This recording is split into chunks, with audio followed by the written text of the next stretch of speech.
What is it you need to know about implementation before starting your digital transformation? That's what we're going to cover in episode number 150 of Transformation Ground Control.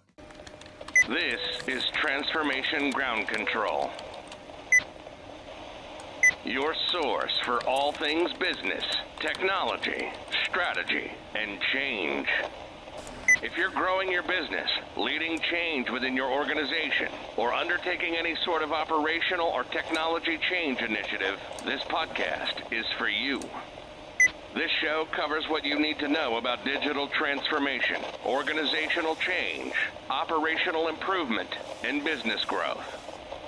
5, 4, 3, 2, 1. And now, here's your host, Eric Kimberling.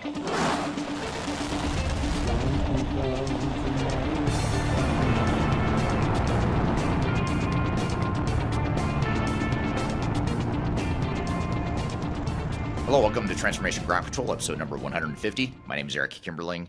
This is the weekly podcast that covers everything related to digital transformation, including the strategy, people, process, and technology sides of change. Again, my name is Eric Kimberling. I'm the CEO of Third Stage Consulting. We're an independent consulting firm that helps clients throughout the world reach their third stage of digital transformation success. This podcast has new episodes every Wednesday at transformationgroundcontrol.com. You can find new episodes as well as all the past episodes of this show. And this show is produced by Major Tom Productions and sponsored by Third Stage Consulting. So thank you for being here today. And joining me today, as always, is Kyler Cheatham. Kyler, welcome to the show. Thanks for having me. Excited to be here today. Absolutely. Thank you. And excited to have you here as well. Excited to have the audience here today and excited for the show we're going to cover and all the guests that we're going to have on here today. I've got an action-packed episode. It's really honing in and focusing on implementation, the software implementation side of digital transformation. That's what we're going to cover here today. And that's the focus of today's entire episode. We're going to start off with some general questions from the audience about implementations to begin. And then also in the opening segment, we'll get into a couple hot topics that are related to implementation. One being cloud vendor lock-in. We're going to talk about vendors locking in customers and what the consequences of that might be. We'll also talk about 9 steps to effective implementations. So be sure to stick around for that. That'll be in the opening segment here as we get going here. And then later in the show, we'll have our first guest, who is Verekar, who is the CEO of a company called Avero Advisors. He's going to be on the show with me to talk about implementation planning and what you need to do to get ready and to plan for any sort of software implementation you might be pursuing in 2024 and beyond. So that'll be a great segment. He's been on the show before. It'd be great to have him back. In fact, he'll be here live in the studio with me, which is unusual. Usually people join remotely, but he'll be here physically in the same studio with me. That'll be fun. And then later in the show, we're going to continue on this thread of software implementations by talking about implementation red flags. We'll play you a clip of a video that Kyler recently produced to talk about some of those red flags. We'll talk about, with Nate Stroeher from the Third Stage Consulting team, we'll be talking about early warning signs of trouble during an implementation. So again, back to this theme of how do we get ready for implementation? How do we plan for it? What are those warning signs we need to watch for? We'll have Nate Stroeher on the show to talk about that. And then we'll also talk about implementation readiness and how do we get ready for implementation? How do we know if we're ready? We'll have Benton from the Third Stage Consulting team later in the show to talk about that. So we're covering a lot of stuff here, a lot of guests here today. And if you're in the midst of an implementation, this is going to be super relevant to your knowledge base here. So before we jump into our guests and the other topics here today, Kyler, what are some of these hot topics, or actually the questions? What are the questions you have in store for us from the audience? Absolutely. Well, implementations can be incredibly complex. So before we jump into questions, I just want to provide one resource that I think is a really great holistic kind of playbook for this conversation. And that is our Lessons from 1,000 Implementations that you and our team put together. So I'm just going to pop that up on the screen here as far as a QR code. It's a great kind of holistic resource that's packed full of implementation readiness, implementation red flags, warning signs, great resource. So that is our pre-work, as we always like to provide that to kind of follow along to the conversation. But let's get into some of these really great questions. Implementation is so complex. So there's a lot of questions around how do you kind of unpack that. And there's one that I really want to start with here that I think is a really kind of good overall question. So this user says it's actually from your YouTube channel, we failed at a smaller implementation within our organization. And now it's really impossible to garner buy-in for a much larger, but much needed new system. How would you address this? Yeah, that's a great question. And a common challenge that organizations have when they have failed once at a project, you lose a lot of credibility organizationally and politically. And, from a change management perspective, it becomes even more difficult. So, I think the key, first of all, is to make sure that you as a team, as a project team, have learned the lessons. What are the lessons from the failure? Why did we fail? And make sure you've taken the time to not dwell on the past necessarily, but to dissect the failure and understand what went wrong so you don't make the same mistakes again. So that's the first and foremost the thing you've got to do. You don't want to just keep repeating the same pattern and expecting a different result, because something must have happened on that project that you need to remediate, or else you're just going to get the same results the next time around. So understanding that as a smaller project team and a leadership team organizationally is the first step. And then secondly, once you've done that, then it's that self-awareness in the transparency around that self-awareness is really important.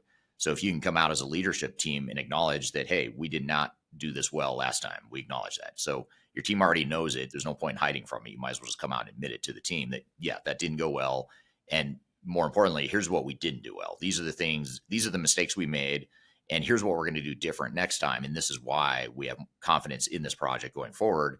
And honestly, just stepping back objectively, organizations that have failed or struggled in a project, they are generally, in my opinion, more likely to succeed the next time around, because now they have some battle wounds. They have those scars. They know, what they should have done right the first time. So they have that benefit of hindsight now that a lot of teams don't have. I'd rather work with a team or a client that has failed or had a troubled project, because I know they're going to be more successful and they're more open to new ways of doing things rather than repeating the past. I'd rather work with that type of organization than one that's completely naive and has never been through one of these projects, or hasn't done it in 20 years and hasn't gone through any major changes, because that client is very high risk because they don't know what they're getting themselves into in many cases. Now, having said that, there are some exceptions to that comment that I just made, which is that sometimes organizations keep repeating the same patterns. They fail over and over again, and even we can't help them because they can't get out of their own way. So there are some clients like that or organizations like that. But for the most part, there's a lot of lessons to be taken from failures and troubled projects, and you just need to be transparent about it and use that as a way to pivot towards the new, better strategy that you come up with to address your implementation. Yeah, that's great insight, Eric. And I love how you put kind of a positive spin on that, because when I first read this question, that was my first thought, is this is actually a really good thing or could be spun into a good thing. But definitely something that you can look at the lessons and learnings around that, but totally understand it can be hard to kind of garner, especially cultural buy-in after a failed implementation. So great question. Another question here, if we're going to talk about implementations, we must talk about agile versus waterfall, right? So this is an interesting question that kind of breaks down that, really polarizing argument when this person actually says, aren't all implementations supposed to be agile?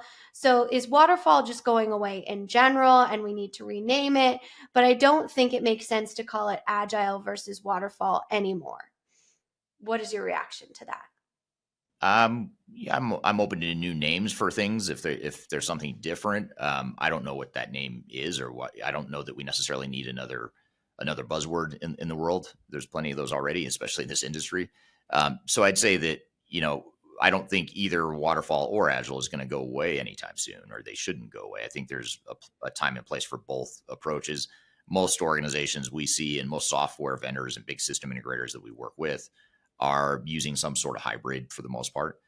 They've got sort of some waterfall stuff up front that's happening in the blueprint design phases of a project. And then they've got some agile type focus that ends up becoming more relevant later during the deployment when you actually go to deploy the software. So I think there's a time and place for both. I wouldn't necessarily say either one's going to go away. They shouldn't go away. I don't think waterfall should go away if that's what the person is suggesting, which they may be. I may be misinterpreting what the real question is, but I get the sense that the question is waterfall just going to go away, and why are we talking about it? Well, they're in a big transformation, especially if you're talking about an end-to-end technology solution like an ERP solution. You should have a waterfall component in the upfront pieces, because you need to define what those end-to-end processes are and have that future state vision and roadmap and business process design in mind before you start deploying technology, especially if you're a bigger organization that's trying to drive efficiencies and scalability and things of that nature. So I think they're both important, and the recipe you use as an organization, the mix of agile versus waterfall,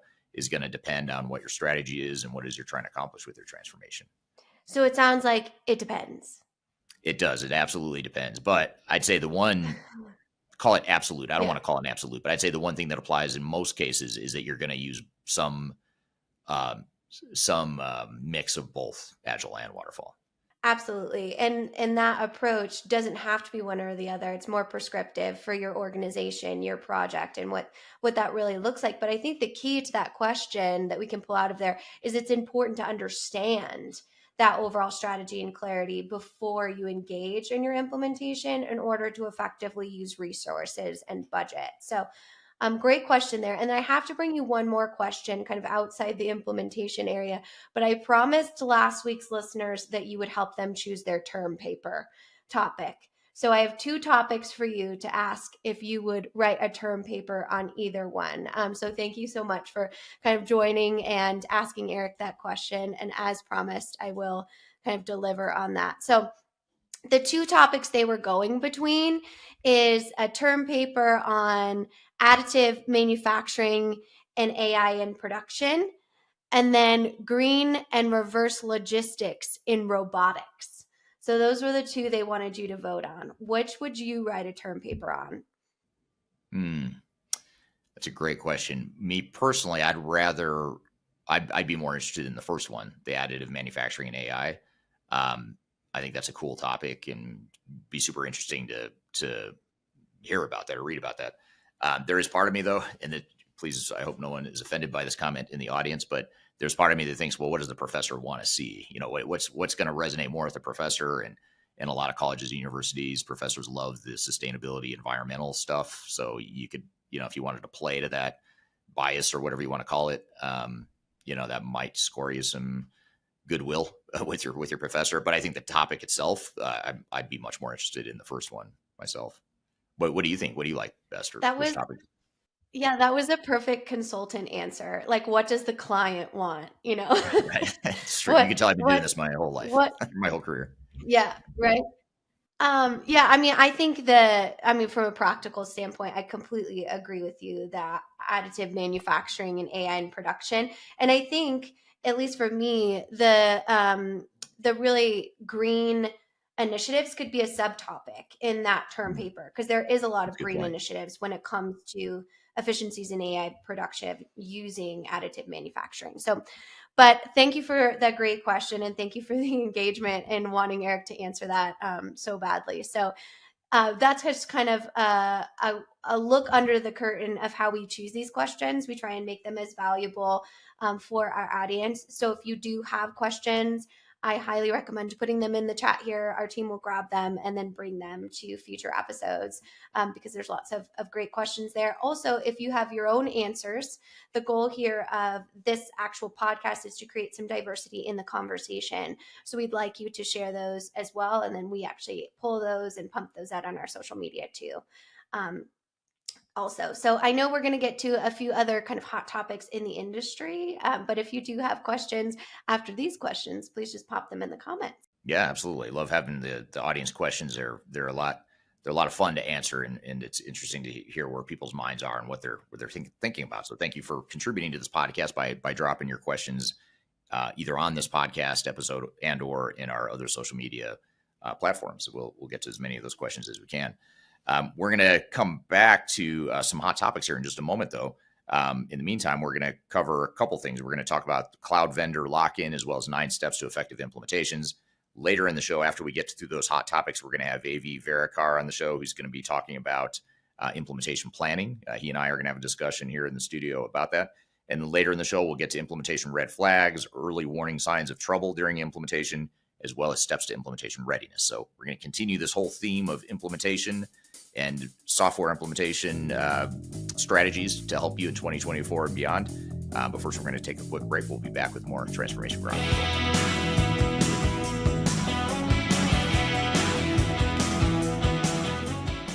In interested in working for a company that truly values your unique skills and experience? Here at Third Stage, we don't hire based on resumes alone. We look at the full candidate, experience, and willingness to provide excellent service for our clients. Within a technology, independent, and agnostic consulting firm, you have the opportunity to learn across industries with a diverse group of clients. Our consultants also have the opportunity to diversify their portfolio and learn across technology systems. If you're interested in joining a high-growth entrepreneurial organization, please reach out to us at work@thirdstage-consulting.com.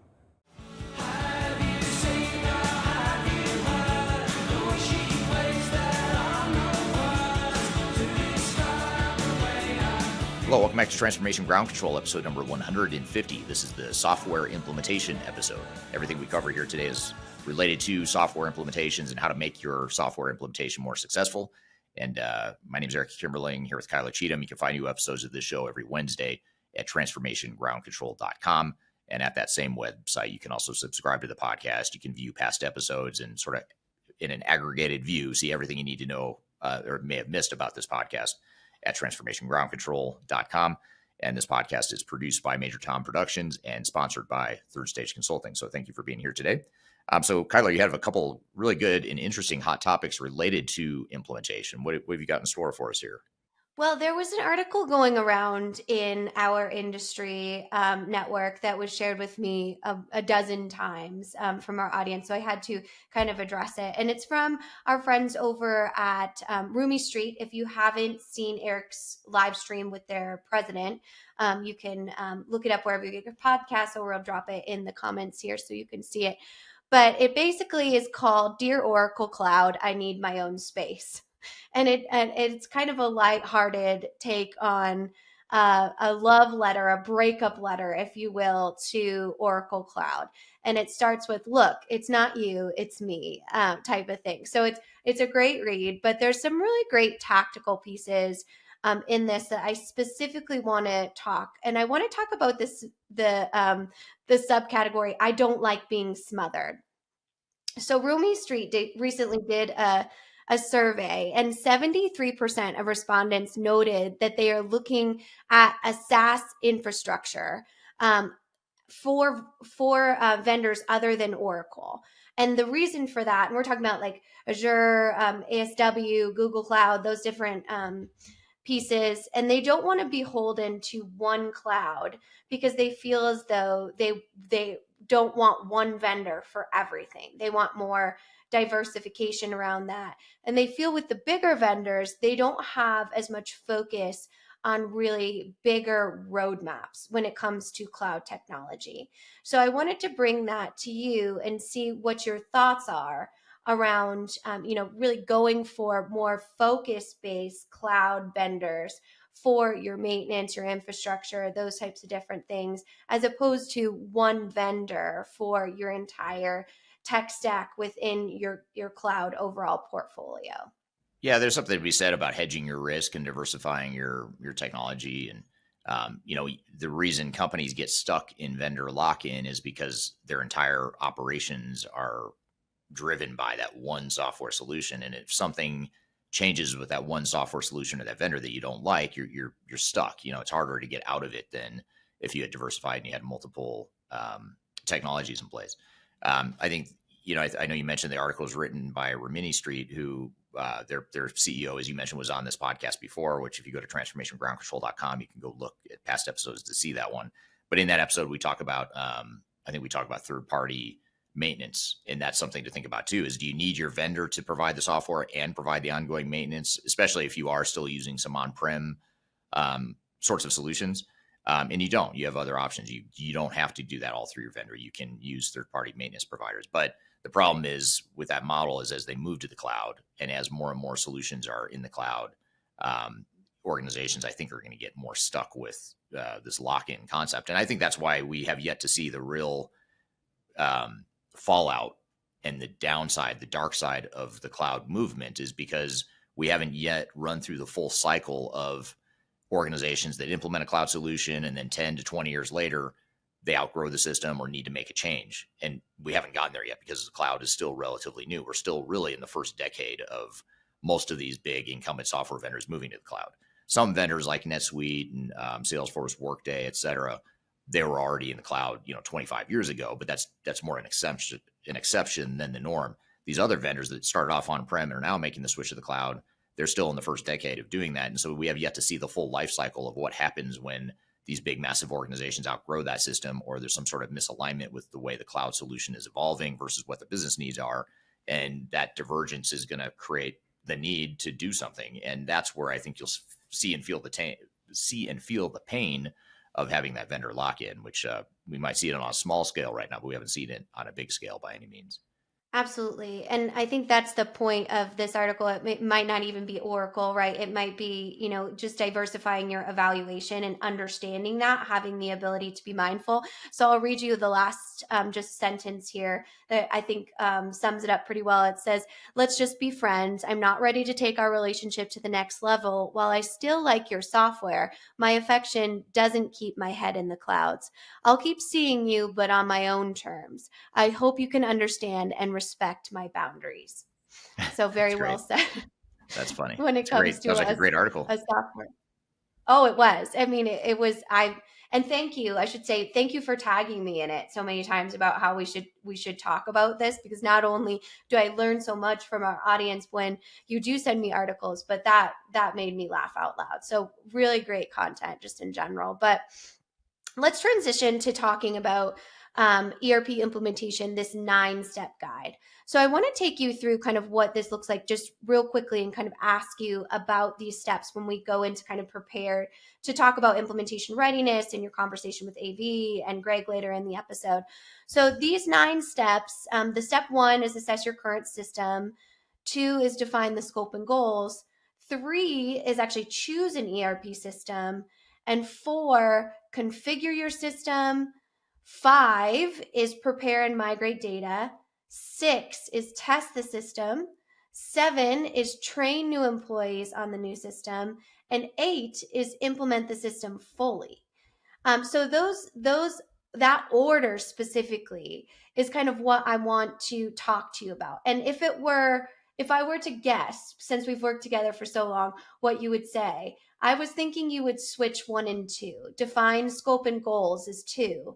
And 1 is assess current systems. So I just wanted to see if you would have any shifting in what that may look like as far as focusing on the technology as opposed to focusing on assessing the organization and defining the business goals as opposed to just the technical goals. Yeah, I don't know that I necessarily switch the order, but I would do what you said, which is sort of maybe expand what number 1 is. Because if you think about it, it's hard to define the scope and goals of the project if you haven't fully assessed what you have today and what you're trying to change. But I think in that step 1 that you mentioned, what did they call it again? They called it assess current systems. Is that what it was? Yes. So assess the current system. So on that one, then I'd say that if you look at the current systems, I would look beyond the current systems. I'd look at not just what the systems are today, but what the business processes are and what the organizational structure is. And perhaps more importantly, define what you think the future state processes should be and the future state organization, that future state operating model. And then once you've done all that, then it's easier to then define the scope, the goals, the overall detailed plan, going through the evaluation and some of these other steps that you mentioned throughout that list. Interesting. And the last question here, would you put training as number 7? So you prepare and migrate data, you test, and then you train, and then you implement? Is that how that step-by-step would work? Or is training too late in this 9-step process? Yeah, I think on its own, it's too late. I think if anything, you might have iterations of training that could start even as early as selecting, as soon as you've selected the software. There's no reason you can't start training some team members on how to use the system and creating as many power users or super users as you can within your own team. I mean, that's something that you really need to have, especially if you're going to operate on a level playing field with your software vendor and outside technology implementers. You have to have that sort of a minimum level of understanding of the software to be able to be on even footing with your partners that you're working with. What you don't want to have happen is this sort of learned helplessness of, we're not the experts, they are. So therefore, they have to do the work. You don't want to do that. You don't want to have that sort of learned helplessness. So I think the more you can train yourself early on, even before you get to the mass, kind of the final end user training at the end, I think you want to do a lot of that in parallel. And we have a guest joining us here, Yes, as you can see in the I background here. know. We got so, this is funny. We're not going to edit this, so Oh my we're letting this ride. We're going to let these guys do No, the podcast up absolutely there. not. I was just about to Do say not Eric cut has this. 2 unexpected guests. And if you're watching the audio version, I've got two construction workers waving at the camera right behind me because I'm in a different spot than I usually am. So they seem to be enjoying themselves. So as long as they don't do anything inappropriate or crass here, we'll let it ride. Yeah, yeah. Maybe they have some questions on implementation planning. So, These guys look like they want to talk so ERP. They look like they want to talk they software. They're sure cleaning do. Windows, but they really want to talk They software. absolutely. They're talking about the process inefficiencies of cleaning windows on a cold December day. So, Right. But with that, if you do, turning back to our audience outside of our window cleaning guests, if you do have any other steps or you would move any of these 9 steps, I would be curious to hear from you in the audience, just to kind of talk through what that looks like, the best, kind of system to ensure that your implementation is effective within the planning stages. And that's a great resource to kind of cross review with our 1,000 lessons from, or our lessons from Thousands ERP or implementation planning guide. That's a great way to kind of workbook your actual steps for your implementation, because it truly does depend. And I know this conversation, our guests today are really going to help with cultivating your own personal strategy around effective implementation. Yeah, absolutely. Yeah, well, good. Well, that's a good resource for people to lean into and to draw from, and that sort of leads us into our next segment on implementation planning. Which, by the way, I hate to say it, where the cat's out of the bag. People are going to see how this podcast is made, and they're going to realize, based on what's going on behind me, they're going to realize very quickly that we filmed this episode out of order, and it's going to mess up. So these guys are going to mess up the editing of the video, but that's okay. It's bound to come out at some point that the podcast is not filmed completely sequentially and as neatly as it might look. Our video editor does a good job of making it look that way, but it's not. So anyway, cat's out of the bag now. Now you know how the sausage is made, and now you know how my windows are cleaned as well. But that's a total side note. The real thing I wanted to get to is our next guest. Our first guest is going to be Verekar from Avero Advisors. He's going to be on to talk about implementation planning. He and I are going to have a discussion around what you need to do as you think about planning for an implementation in 2024 and beyond. So he'll be on the show here in just a moment. And then later in the show, we'll have a few other segments, a few shorter segments related to implementation that we'll get to as well. We'll talk about implementation red flags with you, Kyler. We'll talk about early warning signs of trouble with Nate Stroeher from the Third Stage Consulting team. And we'll also get into implementation readiness checklist with Greg Benton from the Third Stage Consulting team. So be sure to check that out. And we'll take a quick break here, and we'll be back with more Transformation Ground Control.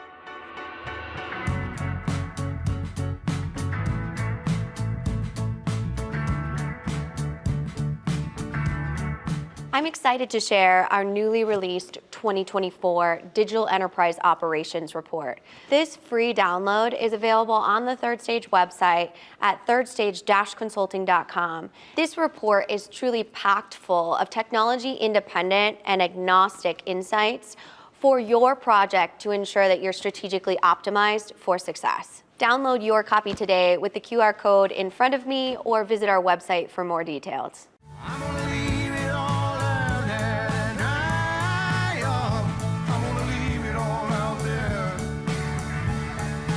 Hello, welcome back to Transformation Ground Control, episode number 150. This is the software implementation episode. My name is Eric Kimberling here with Kyla Cheatham, and you can find new episodes of this show every Wednesday at transformationgroundcontrol.com. Be sure to check it out on YouTube, LinkedIn, Facebook, Twitter, or any audio podcast platform you'd like. You can find aggregated platform of all those platforms, this episode or this podcast at transformationgroundcontrol.com. So be sure to check it out there. Excited for our next guest, or our first guest on the show, I should say. This is A.V. Verekar. He is the CEO of Avero Advisors. He's joining me here in the studio to talk about implementation planning. And we're going to talk a bit about what it is you need to do to get ready for implementation in 2024 and beyond. So with that, A.V., thank you for being here today. Thanks for having me. This is I'm glad to be part of the first in studio experience, the Eric Kimberling experience. Is that the next one? No, I'm AV. I'm Abhijit Verekar. I'm the founder and CEO at Avero Advisors. We are an independent digital transformation and ERP consulting firm that focuses on the public sector across the United States. And we've been working with Eric for almost a year now. So excited to be here. Thank you. Yeah, we were just talking last night at dinner. We were talking about how it's been just exactly a year this month that we first met. So our teams met at the Inc. 5000 fastest growing companies conference or gala, and that's where our teams first met and how we've gotten to know each other. It feels like longer, but it's only been a year. It does, and congratulations, by the way, on 2 years in a row. Yeah, how many years in a row for you? 3. Yeah. You got to speed on that one, but that's it. That's the only thing you're going to beat us. No, just kidding. So. Tell us about your background. So you founded Avero several years ago, but tell us about your career. What led you here? Yeah. So I'm an accountant and finance person. I've got 2 master's degrees in accounting. And as I finished my second master's degree, I realized I didn't want to be an accountant. So fell into consulting in like almost 20 years ago, joined a consulting firm in Cleveland, Ohio as an intern. And fell in love with it because I can meld my financial background and accounting expertise with technology and help solve client problems. So did that for about 15 years before I started Avero in 2016. Yeah, it's been a fun ride. I enjoy this profession. I know you do too. And that's one of the many reasons that we get along. Yeah, because we have common interest in consulting. We both kind of stumbled into it too. Yes. I never planned to be a consultant just like you. It just sort of happened, and then you try it, and then you learn to love it over time. Yeah, I don't think anyone plans to do it. Most consultants I've met, they stumble into it from some other background they've developed some deep expertise in an area of their life or curriculum, and they've done some work in the industry, and that expertise leads them to consulting. But our path was not like that. We stumbled into it, which I think is a good way of doing it too. Yeah, absolutely. Yeah. So I want to turn to the audience real quick just to acknowledge where everyone's joining from here today. Obviously, AV and I are here in Denver. When I say this is our studio, this is actually my office. And AV was kind enough to help me set up this little makeshift studio that could accommodate 2 people instead of, I usually sit right across the room here at my desk, and we had to kind of move everything over. So you're like kind of video production guy here today along with me. So thank you for helping. But joining, a lot of people joining from all over the world here today. David from Germany on YouTube is here. Thank you, David. James from Hereford, UK.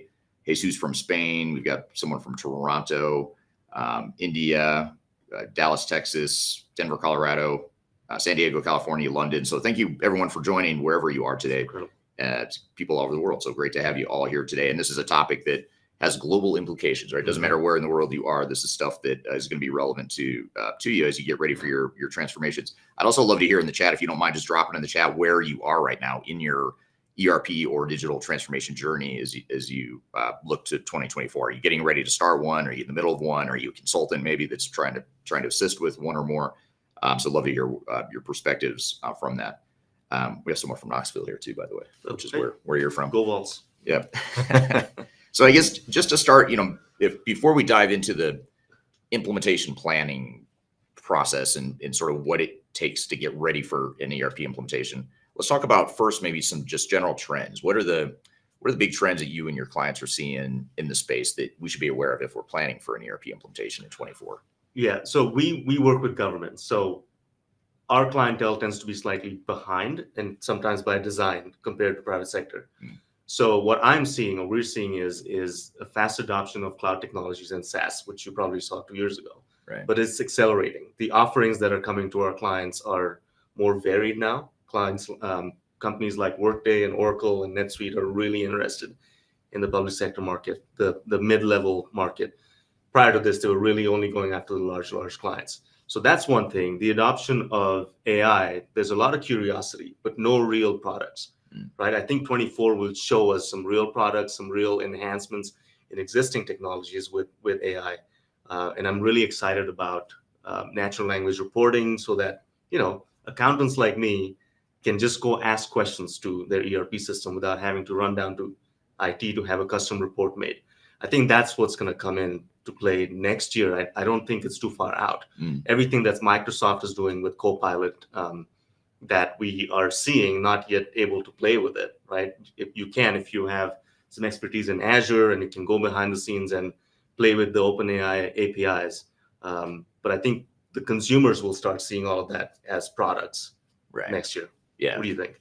Yeah, same thing. And I have a follow-up question. I'll come back and add some additional thoughts here. But you said something that's really interesting. You said the government's a little bit further behind, and so they're doing things that maybe private sector was doing a couple of years ago. And I think even in the private sector, you have a lot of companies that are different degrees of digital maturity. Some are more mature than others. For those organizations that might be listening here today that are further behind, let's say, and they get enamored by all these new features and bells and whistles of enterprise technology like AI or whatever it is, how do you help clients sort of incrementally get there without jumping too far, making too big of a leap too soon? Our approach is getting them to do a strategic plan, be it technology, all technology or just ERP systems. No matter what you do, you need a plan, right? Because these projects are once in a lifetime. If done right, you won't have to do this again, right? If you don't do it right, you're going to do another ERP implementation, and these aren't fun projects to go through. So first of all, you need to have a plan. What does this mean to your organization? How are business processes going to change? How are people going to change? How are you're going to manage the change in business processes and people's roles? That needs to be defined first. Then you need to look at your business processes, things that you've been doing for the last 30 years on pen and paper, even Excel. That's going to change and get automated. You need to map all of this out on paper, on Visio, on BlueWorks Live, what have you, before you go and select a product, right? Because that's going to dictate or educate you on what product's going to fit your needs the best. Yeah. So visioning, to-be process mapping, requirements definition, all of the things that are considered to be time-consuming and boring are actually the most important things to do. In an ERP implementation. And so many of those boring things that you have to do are prerequisites to getting to the more advanced technologies. Absolutely. So if you think about like AI, you have a client who has, let's say they've got messy data, systems aren't integrated, they're in silos.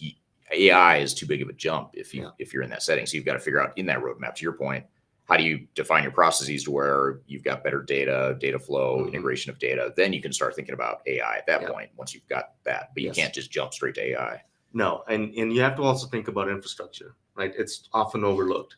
You want to move from on-premise to the cloud, or go from having a system in your basement to a SaaS product.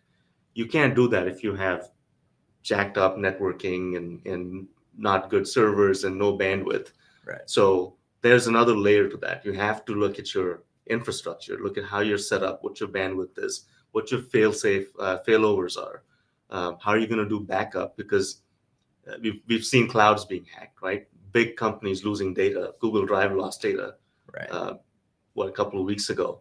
So it's not fail-safe. So you always have to have an infrastructure plan that plans for all of these things. Yeah, for sure. It's also, are you seeing any in the public sector? Are you seeing any shifts or trends as it relates to specific software solutions or software providers that are becoming more prominent or less prominent than you've seen in years past? Or what are the trends you're seeing there? Yeah, in the last year or two, we're seeing more involvement by Workday and Oracle in the mid-tier market. And when I say that, there's a few big cities, New York, Denver, San Francisco, what have you, the large metros that are really being served historically by the big software players, right? We haven't seen them come bid on RFPs or chase clients like the city of Knoxville or the city of Cleveland. So tier 2, tier 3 cities are now getting attention from these big players, which is exciting because there was a lack of choice throughout my career in public sector. You saw, mom and pop resellers trying to patch together an SAP implementation without understanding what government does or the business of government. But now companies like Oracle, Workday, Oracle NetSuite is going after smaller clients across the country. They've really thought this out. The gov strategy is pretty strong, and they're giving companies like Tyler Technologies a run for their money in that mid to low section of the market. Right. Yeah. So it's good for the clientele because there's more choice, and they're going to get true SaaS service rather than just something stuck in the cloud. Yeah. We're seeing the same thing in other verticals too in the private sector. SAP is another example. Yeah. SAP with S4HANA now is going down market. They're with the Grow platform. They're trying to take S4HANA and scale it down for the mid market. So it's really interesting for any organization that's a mid-tier, mid-sized organization. They've got a lot of options, both the big players coming down market to support their needs, and then the smaller NetSuites of the world or whatever vendors that typically focus on the space. Okay, I'm here with AV Verekar from Avero Advisors. We're talking about implementation planning in 2024 and beyond. We've got a lot more to cover in the conversation, but we're going to take a quick break. We'll be back with more Transformation Ground Control.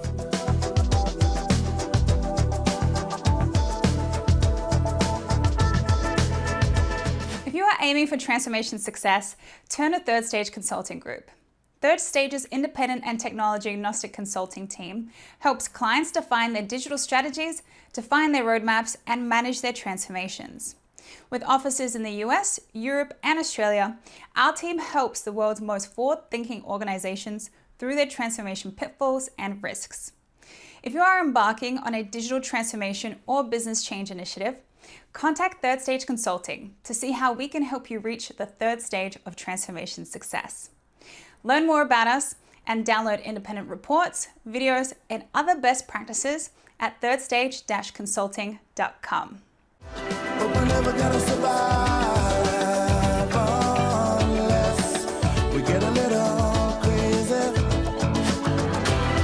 Hello, welcome back to Transformation Ground Control, episode number 150. My name is Eric Kimberling, here with Kyla Cheatham. You can find new episodes of this show every Wednesday at transformationgroundcontrol.com, so be sure to check it out there.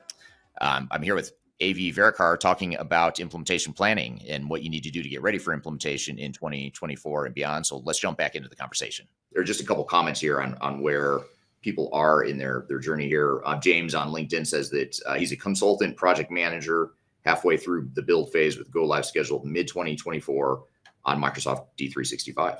So thank you. That's very specific point in his journey. Yes, and D365 also is seeing a resurgence, right? Yeah. I'm sure you're seeing that too. Just like S4HANA, SAP Cloud, D365 is making a resurgence. Yeah. So all good news for our clients.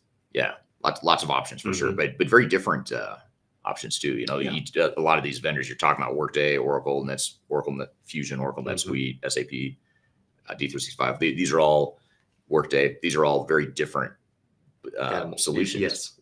And so it's interesting. You have a lot of good options that are very different. Yeah. Here's a question from or a comment here from Oscar on LinkedIn. Oscar says, I found that many clients don't plan their business transformation projects sufficiently. They're not mapping business processes sufficiently. They don't have any change management in place ahead of the system implementation and tend to have resistance from the business to change. And so I'll pop the comment here up on the screen so everyone can see it. Thank you, Oscar, for that great comment. You talked about business process already and how important that is to get ready for your overall roadmap and using that as sort of a baseline for how you're going to deploy new technology. We haven't talked yet about change management. How does change management fit into what you were describing earlier about having that blueprint in the business process? It's extremely important. The first thing you need to do is talk to your users, people that are going to be using this system. And I've run into a few situations where, for example, this client is going from PeopleSoft to Oracle HCM in the cloud, PeopleSoft on-prem, Oracle HCM in the cloud. And they're considering this an upgrade. It's just an upgrade. We're just going to, get Oracle or a reseller to come in and do an upgrade. And when asked if you've talked to your HR department or your largest departments, and the answer was no, why should I talk to them? Because their requirements are pie in the sky was the answer. So that's a wrong approach to OCM because you're going to run into a problem here pretty quickly when you unleash this new system on users. So change management starts from the time that you decide to switch systems or upgrade systems because your end users need to be involved. Mm-hmm. You can't just run this as a CIO or CTO from your office without talking to the end users. That's step one. And throughout the implementation, you have to do, there's a lot of theories about change management and they're all useful, but the most useful thing is talking to people like they're people and understanding that any change is going to upend their lives. Because a lot of people are very invested in the work they do and have been doing great work using older systems and patch together Excel sheets for a long time. So you have to be considerate of what they're about to go through. Yeah. And I think that's the best approach to change management. Yeah. What about, do you ever have clients or executives, especially at Yeah. your clients, where they say, that sounds great. Yeah, we need to do change management, but we're not too worried about it because our people are really excited for the change. The old systems suck. New system's great. They want this new system. So yeah, we might do a little bit of change management. We don't really need to. Do you hear that from executives? All the time. All the time. How do you counter that, or what do you say to that? What I just said, right? It's like if you're a child, you ate all the fun stuff on the plate first. You have to go back and eat your vegetables. You can't leave the table. Yeah. It's a must thing to do, right? Because if you don't do change management right, if you don't care for the people that are going through the change, and I'm being very soft about this, right? There's theories on how to do it, and communications and newsletters and videos like this, and we've done all of that. But if your executives don't put a lot of value into effective and accurate change management, you're going to be in trouble, because you can do everything right, but if you don't have adoption from the users, the system's not going to work for you. Yeah. What's been your experience with that? Same thing. I mean, it starts at the beginning, like you said, like from the moment you embark on an evaluation, really. I mean, even when you're evaluating potential systems, you need to involve people at that point, and that gets them excited. And usually what we find is that you have this sort of a curve where during the selection process, people get more and more excited because now you see the opportunity. You see, oh, this great new technology is so much better than what we're using now, or mainframe's going to go away, or green screens, or whatever, our old system's going to go away. Now we've got this great new fun system we can use. And then at the time you select the software, usually that's sort of the peak. That's the peak excitement. And then it starts to drop off. And sometimes it just drops off a cliff because people start to freak out when they realize that this is a lot harder work there is. Yeah. And now you're going to change my job. Now you're going to change everything I do that I've been doing for the 20 years the same way. Now you're going to change that and tell me I've got to use a new technology, new processes, and it just turns into a threat. And so you've got to turn it. You're never going to stop those peaks and valleys, but you can minimize the drop, to where people get. And a great way of doing that is, again, doing it upfront, right? As you do business process redesign, as you do requirements, you're getting people to think about how processes, their lives are going to change, their work's going to change. And our process is doing that without talking about what system they're going to get. Right. Because it really gets people that have been using a green screen or an AS400 for 30 years to think about how life could be different. If they didn't have to maintain these spreadsheets that keep breaking because they're interlinked and it's on some server that was destroyed in some fire. You've heard those stories too, right? So as you're doing process redesign, as you're doing requirements definition, that's a great time to start talking about change. And those are great tools that become part of your change management routine. Yeah. And one thing we advise clients on too, if you're getting ready for a transformation in 24 ERP implementation, is part of your plan needs to include the change management. I think a lot of times companies say, well, let's figure out the technological roadmap first. And then as we get into it, we'll figure out the change management stuff later. And the problem is change management is oftentimes on the critical path. Like you've got to get through that stuff, and you have to know how long will the change really take, or else it doesn't matter how fast the technology moves if your people aren't moving. So you've got to have that plan as part of your overall strategy and implementation plan. And there's different flavors to that, right? Change management doesn't always mean a 2-year-long implementation and change plan. You can have a change management. You should have a change management plan for smaller upgrades. Even if you're replacing, keyboards or desktop screens, that's change. And you need to do that in a way that doesn't disrupt people's day-to-day work. So we see that a lot, because we do a lot of infrastructure work. So some vendor will say, we're going to upgrade your servers tonight. Or the IT department says, we're going to upgrade backups tomorrow, something like that. And they don't give the end users the chance to say, no, we have a critical thing going on. Or to prepare for it, or have a change window. So change management is critical in all aspects. Yeah, absolutely. Totally agree with you on that. Here's a question do you ever see that movie Elf? Yes. The Christmas movie, since we're in Christmas holiday here.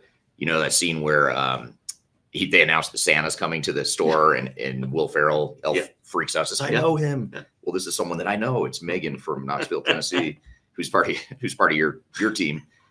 So I was just thinking, I know her. just like Elf. But Megan says, how should local governments, and I'll expand this question a little bit if you don't mind, Megan, but how should organizations in general approach a cost-benefit analysis when considering an investment in a new ERP system? She's asking specifically for government, but Yeah, I think it applies to both. I think public sector. the answer differs, right? It's hard to nail down a financial ROI for governments. You can make assumptions and come up with some numbers. Are they real? More often than not, it's the efficiencies you're saving on that's not necessarily tied to money. That you're becoming more efficient, you can do more with less, you can do things faster and better, be more transparent to the public. Those are the kind of metrics we need to track. In the private sector, though, it's real dollars and cents that you can see being saved, or efficiencies that lead to more profits. So talk about that a little bit. Yeah. I mean, you have to quantify where you think the value is going to come from, and really, I think the key is to not be too pie in the sky. Like a lot of times you see organizations will say, what if we reduce our inventory by 25% or reduce our procurement cost by 50%, whatever it is. And those numbers, okay, they could be real, but they might also be complete guesses. So I think the key is to determine exactly how and where you're going to get those savings. And what that does by digging down and not just saying we're going to save 25% on inventory savings or cutting our inventory costs by 25%. It's more where, like, which is there a certain warehouse or in the public sector procurement, where are we going to save that money? Where's the low hanging fruit? And what do we really think that this technology could do for us? And then you start to look at, well, which modules do you need from the technology? And, how much does that cost relative to what you're going to save? And that really helps you prioritize too in that roadmap as you think about the planning phases of knowing you're not going to bite off everything all at once. You're going to presumably do kind of a phased approach. And this helps you prioritize quite a bit by specifying exactly where you're going to get the savings. But also, one step further, I would say that you should also have that benefits realization plan too, of who's, how are you going to get it? Who's accountable for those savings, and what are you going to do to optimize the value? I think defining what a return means to you in this ERP scenario is important. Again, goes back to start from the beginning. What does success look like, and how are you going to measure it? Right. If you have that definition from the get-go, that becomes your goal. That becomes part of the vision, and becomes part of like the guiding light as you go through a difficult implementation. Yeah, absolutely. And if you don't have that guiding light, then when you get into tough decisions that are difficult to make, like should we customize this little piece of the software? I don't know. Customization is generally viewed as bad in the industry or in these projects, but it might be good if it adds material value to what you can get out of the system. Okay, I'm here with A.V. Verekar from Avero Advisors. We're talking about implementation planning in 2024 and beyond. We've got a lot more to cover in the conversation, but we're going to take a quick break. We'll be back with more Transformation Ground Control. When I wake up, well, I know I'm gonna be the man who wakes up next to you. When I go out. If you are aiming for transformation success, turn to Third Stage Consulting Group. Third Stage's independent and technology-agnostic consulting team helps clients define their digital strategies, define their roadmaps, and manage their transformations. With offices in the US, Europe, and Australia, our team helps the world's most forward-thinking organizations through their transformation pitfalls and risks. If you are embarking on a digital transformation or business change initiative, contact Third Stage Consulting to see how we can help you reach the third stage of transformation success. Learn more about us and download independent reports, videos, and other best practices at thirdstageconsulting.com.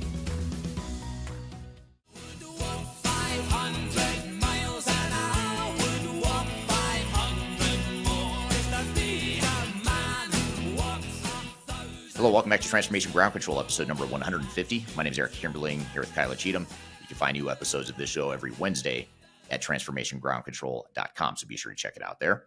I'm here with A.V. Verekar talking about implementation planning and what you need to do to get ready for implementation in 2024 and beyond. So let's jump back into the conversation.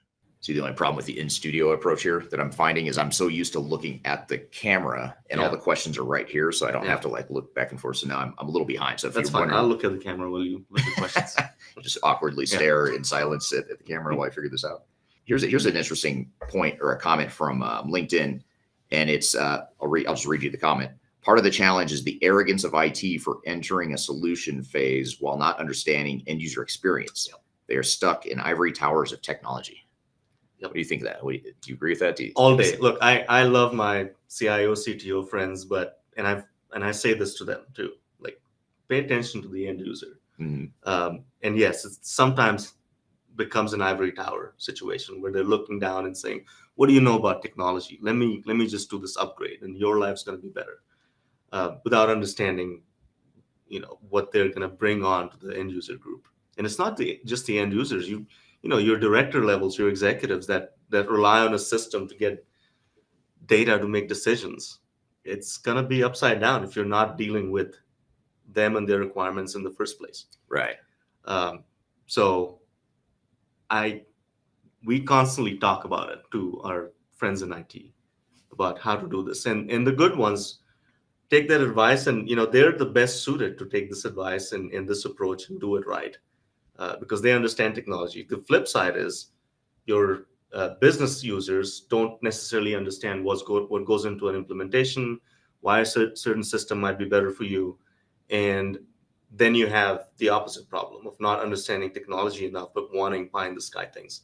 Yeah. Like, we want AI enabled systems, but your infrastructure is terrible. You Right. can't get there without spending a lot of money and time on infrastructure. Right. Yeah. So it's like you have to do both. You Yeah. have to have that vision of how the infrastructure could support it, but you have to tie it back to the business value and what that end state back The to your outcome. Yeah. Yeah. Just define the outcomes before you go through this. Yeah. Yeah. And back to your point about business processes, you were talking about earlier, like laying out what your future state vision for your operations and your Yeah. processes are. That should enable or lead to what the Mhm. technology solutions are, rather than starting with technology, then figuring out the business Yes. processes, which is backwards. Which is, it's interesting. We had a question from a client yesterday, or a prospect rather. They went through a business process redesign with a vendor. So their incumbent vendor, which is, in the K through 12 space, they're like legacy dinosaurs. And I'm not going to name them. But they went through a business process redesign with this vendor who they're considering getting rid of. And they want us to use this PPR to take this project further. So our response was, their question was, can we use this PPR to save some money on your services? We're like, yeah, but it's not going to be useful because it was made, or you went through this from the lens of this vendor that you don't like. So the BPR is focused on how can we make this product work for you, or how can we make you work for the product. So it's upside down. BPR should be done without thinking about what product you're going to implement. Yeah. It should be the first thing you do, in really understanding what your business practices are today and how they'll change, how they should change with modern automation. And that's where we come in, right? We can tell our clients that, these 7 steps you do in the PO process are now done automatically. You just cancel that whole lane over there. Yeah. And this is now automated. Therefore, it saves you 2 days of manual labor. Yeah. And that's the future state. A lot of times clients don't know what's out there because this is the only thing they know. Yeah. So it's our job to educate, map, and then make sure that they're getting what they are envisioning or asking for from the vendors. Yeah. Yeah, I totally agree. And it's I'll come back to a question for you to follow up. But when you define those business processes objectively and agnostically, which is what you're talking about, it really does focus on business. It's not focused on the technology. And a lot of times people, or especially vendors, will say, no, that's backwards, AB. You shouldn't do your business processes agnostically. You should do it based on the technology, because that's what they want. That's best for them. Yeah. But that's not the right answer, because you need it to drive your business, and then you figure out how the technology is going to fit within it. And if there's a discrepancy, which there'll be some discrepancy of what you want your future state process to be versus what the technology can do, then sure, now you've got to reconcile. But at least now you can target, you can focus on that decision. Like, this piece is a discrepancy. What are we going to do? We're going to change it. Are we okay changing our business process, or are we okay customizing and making it fit our desired future state? So, and the last thing you want to, last thing I'll say about that too, is the last thing you want is for a vendor to be coming to you and saying, well, yeah, AV, just because you have a discrepancy here between those business processes you just laid out and the way our technology works, that's not our problem. It's your problem. You don't want to change. Yeah. And then there's so many times where we're working with vendors and you say, yeah, we don't want to change to something lesser, like a watered down version of the way we want things to work. That's if that's resistance to change, then sure, so be it. Yeah. So there's just different flavors of business process redesign, right? There's 2 schools of thought, and this is one of my passion areas, right? Process redesign. There's 2 schools of thought. One is your systems and processes are so broken that you don't even want to deal with current processes. You blow everything up, bring in a new system, and let's just redesign the whole thing. The second school of thought is it's 60% broken. Let's see if we can fix it. Are we not using the system right? Are our business processes so screwed up that the system can't do it? So let's look at it from that perspective. So anytime we go into a client, that's the question I ask. Where do you see yourself, right? Do you want to blow everything up, burn the world down, right, and start anew? Or is there something salvageable in this? And the approach then depends on where we are. Yeah. Based on our assumptions and assessment, what the client thinks what stage they're in. So different flavors. Yeah. So I have to ask, was this K through 12 customer? You said they were considering or looking at the incumbent that's outdated. Is it Infor Lawson? No. Okay. I was sure you were talking about Infor Lawson, and you probably wouldn't have told me even if I was right. We can't name. Okay. Yeah, we can't bash vendors on the show. I would never say anything negative about a vendor or a big system integrator. No, me neither. Just kidding. Here's a good question from Dan Aldridge on YouTube. Thank you for being here, Dan. Dan's a regular. Dr. Dan. Dr. Dan, ERP doctor. That's his name. He came to our Stratosphere conference, so you and I have met him in person. Thanks for being here, Dan. Do you think that the missing functionality in S4HANA and struggles with ECC to S4HANA upgrades will cause SAP customers to leave for other ERP systems? This is a great question. It is a great question. I don't know. I mean, if it impacts business processes, right? We've had clients that have left SAP. They were in process of moving from legacy SAP to S4HANA and decided not to. Like the CFO put his foot down and said, no way, I'm sticking with this product. Let's go out to RFP. And we've been helping them pick, a different product. So I don't know in detail what that means. Yeah. So maybe you do. Yeah, it's, I think the date they've set is 2027 that you have to be off of VCC and not to S4HANA. Or they're going to stop supporting ECC. I think it's 2027. It might be 2030. If someone from the SAP world can correct me or needs to correct me, please do. Regardless of what the date is, honestly, it doesn't really matter. The fact of the matter is the same, which is they're forcing customers to make a switch, maybe or maybe not prematurely from what they should be doing. So I think at best, what it's doing is it's creating I think it's a PR nightmare for SAP. I think it's a disaster. But the good news for SAP is they're not the only ones doing it. It doesn't make it okay, but Microsoft's doing the same thing. Oracle's doing the same thing. They're all doing it. All the vendors are basically saying, we're done with the on-prem model. These legacy systems are going away, which they have to at some point. But what it's doing is it's compressing the time frame for all these companies and organizations through the world to switch over to S4HANA or whatever the system is. So it's almost like you have to pick your poison. Are you that pissed off at SAP for them forcing you that you're going to go find another vendor that's also doing the same thing as their customers? I think that's the luxury SAP has. And I think that's a problem in the industry, honestly. I think some are handling it better than others, right? There's a way to sunset older systems. It's a fact of life. But let's take, for example, the whole Kronos UKG transition, right? UKG buys Kronos, and what they've done is, and this is not bashing, these are true stories. They, at least to this one client of ours, it was sold as an upgrade. It's just a sticker change. Nothing's going to change for you. We're going to go from calling it Kronos to calling it UKG. Couldn't be farther from the truth. It was a brand new implementation with a third party involved, and they didn't look at any of the documentation. And the kickoff meeting started with, tell me what your vision is for the future of your department or something like that. It was like, what? Now, this is a new implementation? Yeah. You said it was an upgrade or just a sticker change. So that one has not been well managed. And it's not just one client. Anywhere you go, you're the same thing. Right. And it comes down to who it is that's charged with the implementation, right? The third party that they're bringing in to implement the solution are not very good. Yeah. And it's giving them a bad rep, right? And a good point to be made there is Kronos was always in the cloud, especially at this client of ours. It's not moving from on-prem to the cloud. It's just moving to a different platform, but that wasn't made transparent. Yeah. It's often sold as a lift and shift. It is. You're just moving. We're doing some things behind the scenes, but S4HANA, ECC to S4HANA is the same thing. It's a totally different system. It's a different architecture, different database structure, different user interface.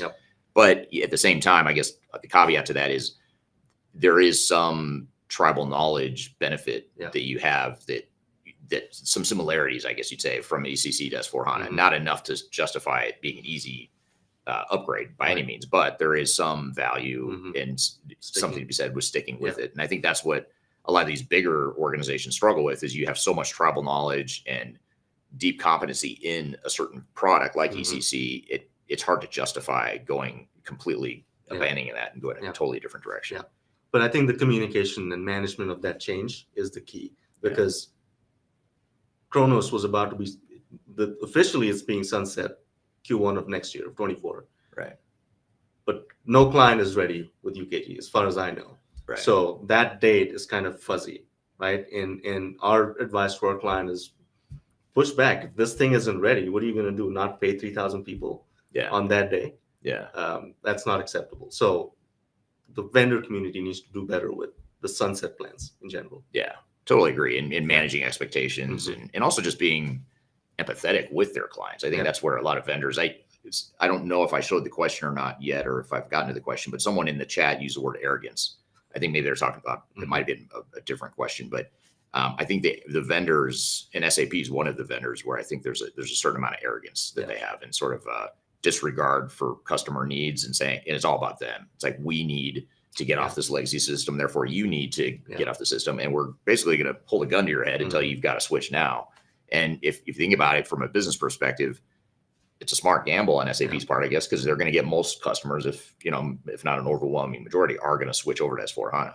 So it'll probably work. They might lose some customers. There might be some collateral damage along the way, but I think most customers will probably end up switching, and they'll end up better off for it financially. I don't know that the customers will, but SAP will definitely end up better off for it. So here's an interesting question from Ryan on LinkedIn, and he asked the question: what strategies do you recommend for ensuring scalability in ERP systems as a company or an organization grows? Like, are there, in other words, when you're implementing a new system, maybe to add to this a little bit, how do you plan for the future? You implement what you need today, but how do you ensure that it's what you need tomorrow as you grow and change as an organization? I think it's easier with SaaS, right? In the cloud, you don't have infrastructure issues, so it's easier to grow, but you still need to plan for it. In the public sector, it's easier. Organizations don't change that much. They might add 100 people over 20 years. But generally it's frowned upon to add headcounts to governments.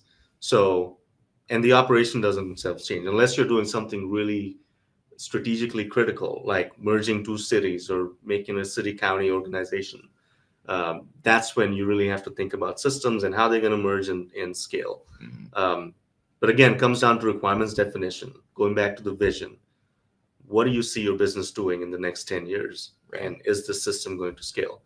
And by scale, do you mean the number of users, or do you mean the number of modules and the amount of transactions it can process? I think, again, with SaaS, if you negotiate well, you're not tying yourself into per transaction fees in some cases. You can easily scale. What do you think? Yeah, I agree. You're taking IT maintenance and IT infrastructure out of the equation. And a lot of times that's a bottleneck to growth and scalability, is that I've got to change my entire infrastructure, or I've got to change my system to get it to scale as we grow. Whereas now with the cloud and SaaS model, the vendors are doing that on an ongoing basis. Now it does create other disruptions. Now all of a sudden you might be changing too much, because the system's changing whether you want it to or not. And the upgrades are happening behind the scenes whether you like it or not. So that's the bigger issue, back to the change management discussion. That's what you've got to manage now. So you solved one problem of scalability, which is that IT maintenance infrastructure side of things. But now you've created a new problem with scalability, which is now there's more shocks to the system and more change that you have to go through as an organization, for better or for worse. Yeah, good question though. Thank you for that question, Ryan. Just a comment from Kyler on LinkedIn, and another elf moment. I know her. I know her. She's part of the third stage team. Kyler says the power of messaging and perception is real. It's a very good comment. Back to the change management thread there.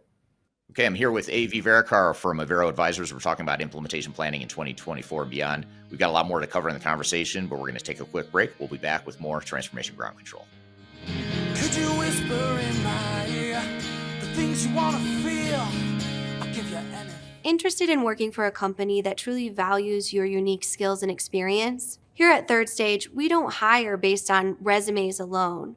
We look at the full candidate, experience, and willingness to provide excellent service for our clients. Within a technology independent and agnostic consulting firm, you have the opportunity to learn across industries with a diverse group of clients. Our consultants also have the opportunity to diversify their portfolio and learn across technology systems. If you're interested in joining a high-growth entrepreneurial organization, please reach out to us at work@thirdstage-consulting.com.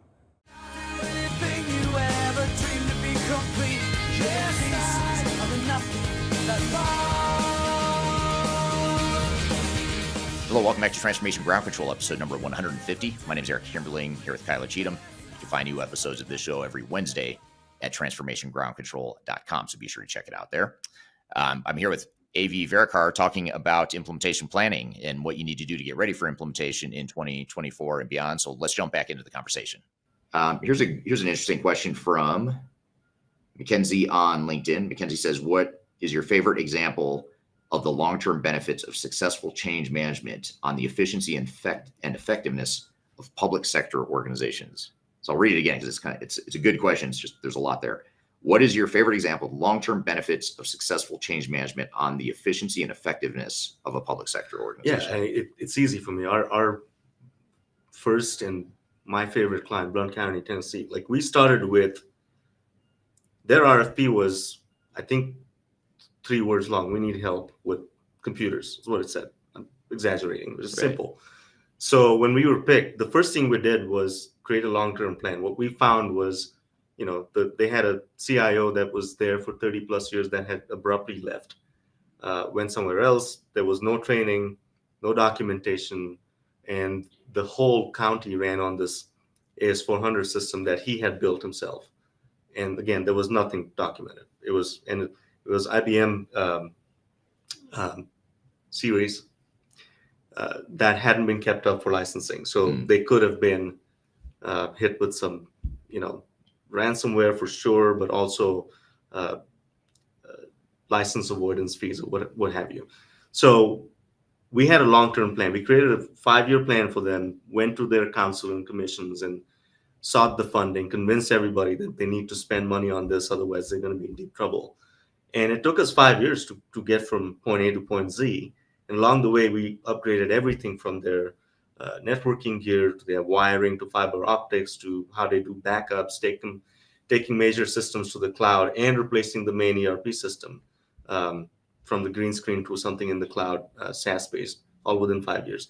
So that's at the speed of lightning for government. But along the way, it was successful because there was buy-in from the top to the bottom. Everybody was ready for change, and we did it right. We had good communications, we had good buy-in, we had good expectation management. Of course, it was bumpy at times, but I think that's the best example I can think of where we've done this right. Yeah. Well, and I think the question's a good one because, and the example's a great one too, because what McKinsey is alluding to, without saying it directly necessarily, is that change management can and should add real business value. Like it's not, I know we've talked about it in the context of how do you get people to come along and how do you mitigate the impact of change and all that stuff. But at the end of the day, it's not just about making people feel good. It's about the real business value. And I think that's what a lot of executives don't understand is it's not like we're just advocating, you and I are not advocating change management just because people are going to feel good. That will be a secondary unintended consequence of it or result of it. But the real reason you do change management, if you're doing it right, is to get business value. And so I love this question because you are focused on, we at the end of the day, that's what we want. We want efficiency and effectiveness, like she says. Well, and we say this a lot. I know I've heard you say this. These aren't technology. I mean, it's a tech project, but it's a people project first, right? Technology is a tool. So this is where the ivory tower comes in, right? Where you just get thrown a piece of technology from up there for people to use, and it doesn't work. These are people problems, and that's why consultants like us find success because we're good at dealing with people. Right. Yeah. Absolutely. Good stuff. I love all the change management questions coming in here too. Here's a interesting question again from Kyler here. Knowing that Eric and AV study failures, can you share some main themes you see in implementations that are headed for failure? And this is a great question because I know we're talking about implementation planning, right? So if we sort of back up and predict the future and look at any current situation or a client that's early in a process in the planning phases, what are some of the mistakes that they make in that early? Because a lot of the mistakes are made early on and then they just materialize and then you feel the pain a year later or whatever. So what are those common mistakes or failure points? I think number one is rushing into a decision is a big. You might have a pot of money, and for our clients in the public sector, there's dates associated with funding, right? You got a grant from something, you have ARPA funds, you got a special grant from the state, and it needs to be spent by a certain day. Otherwise, you're going to lose the money. And we're talking about millions of dollars, right? So that kind of adds a certain artificial deadline to a decision. So we recently saved a client from making a bad decision to the tune of $1.4 million. They were going to go buy an RMS, records management system, for the police department because they had the funding. And guess what? The software vendor that was lobbying for funding was first in line to say, okay, buy this date, otherwise you're going to lose funding. So it all smelled bad. So we were brought in to look at the contracts and the requirements and what exactly they're buying, and it was not in the client's favor. Right. They wanted 80% of the money up front, and again, in the guise of, you're going to lose the funding, you better pay us. So we had to really go dig through the contracts and what was being offered and what the client really needs. And when you ask questions about, have you thought about process changes and have you thought about integrations, have you talked to user groups, the answers were no. But there was a push to get this thing bought. So that was going to be a huge mistake if we hadn't stepped in. So rushing through purchase decisions and not talking to end user groups is huge. You can't just make decisions in a silo in IT. Yeah, totally agree. And back to the rushing decisions, I know you've got the funding issue that you talk about, that a lot of public and private sector companies have. They have a budget within a certain time frame that they've got to spend it. The other thing that you get is sort of that undue pressure from software vendors that say, why wait until February to buy the software when I can give you, it's December right now. I can give deal. And I bet we're seeing a lot of that right now, actually, in December. It's the end of year end of fiscal year for a lot of software vendors, and they're trying to hit their numbers. So they'll give you a sweet deal if you buy a bunch of software that you may or may not need. They'll give you a great deal on the discount. And without really understanding what you're getting, what you need, are you even going to deploy that software anytime soon? That's the kind of stuff that you've got to watch for. And what we find too is the potential savings you get from making a decision faster. And the software vendors are going to hate that I'm saying this, but that money you save is usually not worth the risk you're taking on in the implementation itself. Yeah, the cost of not doing due diligence and process design and change management is worse than those discounts you can get. Yeah, and that's why you have to look at we're all human. We all have economic self-interest. A sales rep is trying to make their number and they're trying to make their commission. So if I can convince you to buy now, even if that's not your best interest, it's in my best interest, but may not be in yours. You just have to, they're not bad people necessarily. No. You just have to recognize it for what it is. Yeah. Good stuff. I think another, we talked about change management. Change management's a big failure point as you get into planning. Another one too is it sort of aligns with what you're saying about not rushing in and not making decisions too quickly. The other one is gosh, I just lost my train of thought. The expectation setting, having realistic expectations for what is this plan really going to take? If a software vendor comes to you with a proposal and says we can deploy Workday in 12 months, is that real? I mean, theoretically, maybe you could do it in 12 months, but is that really going to work for your organization? It's sort of taking the time to pick it apart and say, maybe 12 months needs to become 18 months, not because we want to be slow or delay a project, but because 12 months was never realistic. So let's create a plan and align that plan with more realistic expectations. And then that ultimately will serve you well going forward. You need to define what done means to you, right? At the outset. What does go live mean? Because the vendor will tell you, we can get this live in 6 months. Of course you can. Is it going to be useful to our clients? Probably not. Right. So if you can't just go by, all the lights turn green, so that means we're live. The definition of go live needs to be the client's definition of go live. What does it mean? And it's not one thing. You have to have 10 things mapped out and the final punch list, so to speak, right? It needs to be defined by the client, not the vendors. Right. Yeah, absolutely. With vendor input, of course, you can use the Of course, vendors' yes. Yeah, yeah. proposals as input, but it shouldn't be the end all be all answer to how you're going to deploy. Right. And we've seen that, people get stuck to a go live date, but that was defined 2 years ago because that's what they said. And from a vendor perspective, I get it. You need to deploy, implement, and get out of there so that you can start charging maintenance. But reality is different, right? Things come up, elections happen, budgets change, natural disasters, acquisitions in the private sector. And so my point is, go live dates set early on in the implementation work plan need to be fuzzy, because as you get closer, you're going to see clearly if it's going to work or not, right? And how that date needs to change. Yeah. So I think that's a big part of change management and stakeholder expectation management, because you're reporting to boards, reporting to councils that will question you. Why is this date changing all the time? And you can't be in this space where we have to stick to it because we said that certain thing 2 months ago or 2 years ago. Right. Yeah. Be flexible. Yeah. You can't just be that hell bent on hitting a date because you said those dates. Now, ideally, you get pretty close to, and you're realistic to begin with. You don't want to be completely arbitrary about it, but you also need to be realistic that like you said, you're going to learn more along the way. Things are going to happen along the way. And then how do you pivot and make sure you catch it? I think that's the key, is you need to know. It shouldn't come up on 30 days from go live and you're like, oh gosh, this isn't going to happen. You should know months before or whatever that date's not going to work. Let's shift it now before we get too close to it. Because then people start to panic, and that's where you get real change management issues. You get a lot of political, internal fighting and stuff like that, or doubt on the project. It creates a lot of skepticism. So you don't want it to be a surprise. You want to be, proactive about it, but also recognize it. Well, that's where third party project management PMO team comes into play, right? Everybody has their day jobs on the client side. This is another day job on top of your day job, right? So let the experts do it. Bring in the experts, set up a PMO, do this in a systematic manner so there are no surprises. Right. Yeah, absolutely. Okay, I'm here with AV Verekar from Avero Advisors. We're talking about implementation planning in 2024 and beyond. We've got a lot more to cover in the conversation, but we're going to take a quick break. We'll be back with more Transformation Ground Control.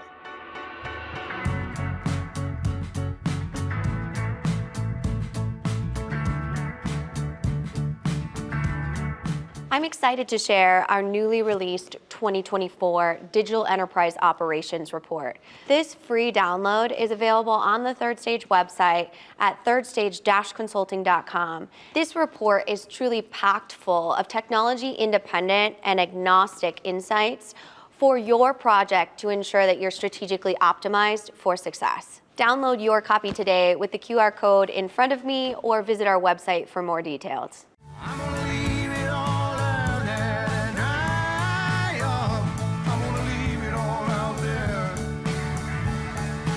Hello, welcome back to Transformation Ground Control, episode number 150. My name is Eric Kimberling, here with Kyla Cheatham. You can find new episodes of this show every Wednesday at transformationgroundcontrol.com, so be sure to check it out there. I'm here with AV Verekar talking about implementation planning and what you need to do to get ready for implementation in 2024 and beyond. So let's jump back into the conversation. Here's a question I love. This is from Sam Graham, who's another regular listener on the show. So thank you for joining, Sam. I believe he's in Spain, I know he's from Spain. I don't know if that's where he's at right this minute, but Sam from Spain says, do many organizations still think that ERP is an IT system or an IT project, I should say? Yeah. And I think that's a fallacy, right? But just because it has the word technology in it somewhere or software in it somewhere doesn't mean it's an IT project. Right. These are business projects. These are people projects.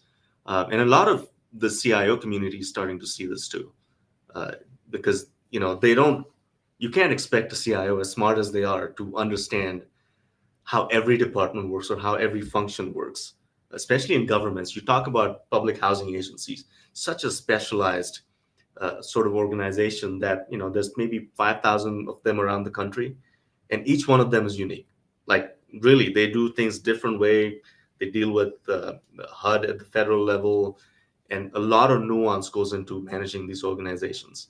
So if you tell a CIO to come replace their legacy ERP system and make sure that, my 5058 reports are getting done right, these people have no idea, and rightfully so, right? So that's when you have to bring in a third party to assist with that. And going back to the question, just because again it says software doesn't mean it's an IT project. Yeah, totally agree. You should be viewing it as a business initiative that is enabled by technology and IT. Yeah. Here's a comment from William on YouTube. You might appreciate this, AV. William says, AV looks like he's about to dispense some vigilante justice. Exciting times. So I'm not sure what you said or did to. I don't know. I apologize for whatever I said. I think he likes it. I think he means it as a compliment. I don't know. But I thought that was a funny comment. Here's a comment from LinkedIn, just more of a follow-up to the SAP migration discussion or thread earlier. S/4HANA is quite different from ECC. Changes are night and day. And I totally agree. They are, back to your point, not just SAP, by the way, but a lot of these systems, D365 compared to Microsoft Dynamics. I mean, those are big material changes, entirely new systems that you're dealing with. And it's not a lift and shift. It's not an upgrade. It's a re-implementation of new technology, even if it's the same vendor. Here's a question. I'll broaden it a little bit. This is from Sam Graham as well. I'm going to broaden his question a bit. I'm going to change his question a bit and stick to the original intent. He says, are there enough experienced consultants out there to support the move? He's asking for the move to S/4HANA within that time frame. But let's just talk software vendors in general. All these software vendors that have these, call it arbitrary deadlines to sunset their legacy products. Are there enough technical consultants and technologists to help do it in that compressed time frame? Yeah, I don't know. So for the first time today, we're going to say it depends. I know it took us a long time to get to it. Yeah. Depends on what the definition of consultant is, right? There's consultants like us that are not necessarily experts at a particular technology at the core. Like we're not going to go configure systems. Right. So when it comes to those kind of consultants, if you go on SAP's website or Yardi's or whoever's, thousands of resellers and partners. Right. But how many of them are good? Or how many of them have the resources today to come help you with this? So it remains to be seen. I'm not sure with the numbers, especially on SAP, how many are out there. If you go to the suburbs of DC, if you throw a stone, you're probably going to hit an SAP consultant. Right. But I don't know in general the numbers. What do you think? I don't know either. My hypothesis is that, and we're feeling it qualitatively in several of the software ecosystems, that there's a strain on resources. In general, just back up even more, look at the whole macro global economy, the workforce. A lot of companies are struggling with labor shortages and just getting the right talent, the caliber of talent that they need. When you look at technology and you add this perfect storm of all these mass upgrades to cloud solutions, now you're putting even more of a strain on that. So I think there's enough data points to point to the fact that there is a strain and will continue to be a strain on finding good resources. And that's even more reason why, back to the planning and the implementation timeframe, you want to add some buffer there because, maybe in a perfect world, it could be 12 months or whatever the number is. But given labor shortages and other factors that we've talked about in this conversation, maybe it should be 18 months. And so I think you just have to take that into consideration, that this isn't a perfect world. This isn't a state of a utopia where you're going to get all the resources you need when you need them. And by the way, not just from the software vendors, you're also talking about the internal resources you need from your own organization, which is a whole nother can of worms that we haven't really touched on. Is how do you make sure that you have the right amount of commitment and that the software vendor isn't taking over the product for you, and that you're sort of equal partners with them in that project. And again, it goes back to beating a dead horse, but planning and really thinking about change management and how you want this project structured. You need to think of these large digital transformation projects as if you're building a new campus or a school building or a police station, and not just treat this as an upgrade or it's just an IT project and it's just software. That's where you get in trouble. That's another mistake, going back to the earlier question. Right. You have to prepare yourself to talk to your board, to your council, to be in the newspapers if things go wrong in the public sector. Right. And think of it as you're building a new school system or a new school building or a police station. Yeah. So it's that impactful. It's that risky. Yeah. Not done well. Yeah. Yeah, absolutely. Totally agree with you. Well, good. Let's get to one more question before we wrap up. Time is flying by here. So let's, I'm going to skip that question, even though it's a really good one. There's a lot of good ones I'm going to have to skip here. I apologize for that. Yeah, there's a lot comments too. Let me come back to one that I think is good. This is about AI again, and this is a good hot topic that a lot of people want to talk about here. But this is from LinkedIn, from Mir on LinkedIn. Mir says, "What role will AI and machine learning play in ERP solutions in 2024?" Do you think? I know we kind of opened up talking a bit about AI and how in government and even a lot of the private sector, a lot of organizations are far behind and they're nowhere close to being ready for a real AI solution. But when you look at software vendors and their capabilities, how far along do you think they are really with the AI competencies? I don't know. Like, we haven't seen anything. At least I haven't. I'm not sure if you have, but I think the lowest hanging fruit there is reporting and dashboards. You can do it with ChatGPT 4 today. Like, the latest feature is you can build your own GPT and have it do specific, very narrow tasks. And I've played with that a lot, where you can upload spreadsheets and reports and have it do analytics or, charting and graphing for you. That's going to turn into natural language reporting. Again, going back to empowering the users, I'm really excited about this, because think about how reporting happens today. You think of a custom report you want to build, you draw it out and you explain it to the report writer who doesn't understand your business, and it takes months before you hear back, right? That user now will or should be able to just ask the question to the ERP solution. Right. Like you ask Siri or Alexa, hey, how many sweatshirts did we buy for Parks and Rec last year? And it should tell you. And it's there today. I know natural language reporting has been built into like tools like Power BI and Tableau for many years, but now it's been given the sort of the oomph of OpenAI and AI engines that can really churn these things out pretty quickly. Yeah.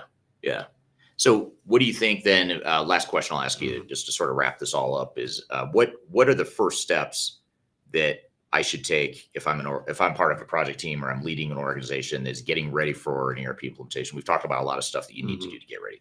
What are the first steps? Like, how do I get started? With all the stuff we've talked about so far, what are some of the steps or the best ways to just get going on that planning process? So it depends on who you are, right? If you're a CIO that's been handed this project, take a step back, because again, this is not a technology project anymore, because the vendor is going to do a lot of the work for you. Should, right? You don't have to worry about infrastructure other than bandwidth and making sure you're cyber secure. Take a step back and think of the vision. Go talk to the executives, go talk to the end users, and spend some time assessing your current state and creating a plan for this implementation. So in the public sector, having to go out to RFP is beneficial in that sense. You're forced to do a scope of work. You're forced to do requirements definition. Right. And it's rare that someone just goes out and buys something quickly. So doing the upfront work is really critical, going back to our discussion. And by the way, on our website, we have a handy little checklist on how you get started and how you implement a system. Go download that, please. And I imagine Megan will probably drop it in the chat. I hope she's still on, and she'll drop it. But anyway, there's a lot of material available on Third Stage and Avero's websites that tell you how you go through this. Of course, it's not all comprehensive. You have to talk to us to understand some of it better, or better yet, hire one of our companies to do it for you. But if you're prepping to go into an ERP implementation next year, I think this is a great time to just sit back and think about how you're going to kick this off in January or February, and really have a plan for it, because you can't just spring it on people. You can't just say, next week we're going to kick off this project and it's just an upgrade, don't worry about it. That's the worst thing you can do for yourself. Yeah, totally agree. Yeah, and I think having a checklist like what you're talking about is key, and making sure that you have at least started to scratch the surface on all the major work streams that you're going to have to plan for. So certainly the technological piece, laying out what that roadmap is, what are the major milestones, the business process piece, change management, all that stuff. And a lot of times too, one of the first things you can do is just start to get an inventory of what things are like now. What are your current state processes? You may all have it in your heads. You may have some old documentation, but just getting your arms around and just understanding what are we starting with? What are we working with here? And then that's going to springboard into what is the future state? How can technology help? So you don't want to forget the current state, as part of that planning process. And there's a lot of cool tools available right now. We didn't go into process mining. Yeah. It's something cool we haven't really got into But process mining tools can help you really understand your systems and processes at a deep level. Back when we started doing consulting, we were using Visio. Right now we do BlueWorks Live, and now we have process mining. So if your systems are set up right, you can plug in these tools that will automate this whole process for you, tell you where your bottlenecks are, tell you where your redundancies are. You can use that to really, as a springboard to plan for your next implementation. Yeah, absolutely. Well, good. Well, I want to thank you for being here. This is a great conversation. Thank you to the audience. The audience had some great questions here. A lot of them we didn't get to, which I apologize, but you've given us good inputs for future podcast episodes that we can come back and answer some of these questions. So be sure to keep listening to the Transformation Ground Control podcast. So thank you for being part of the live production here. This is the first time I can shake a hand in an interview. So thank you. Yeah, look at that. Usually it's virtual and we can't shake hands. So it's fun to do this in person. Thanks for making the trip to Denver. And absolutely. Okay, we're going to shift gears a bit, though. We're going to get to some more segments here related to software implementation here. Now that we just finished this great conversation with AV, we're going to talk with Kyler about implementation red flags. We're going to talk with Nate Stroeher from the Third Stage Consulting team about early warning signs of trouble during implementation. And then finally, last but not least, we'll have Greg Benton on the show to talk about implementation readiness and what are the things you need to do to get ready for your implementation. So we're going to take a quick break. We'll be back with more Transformation Ground Control.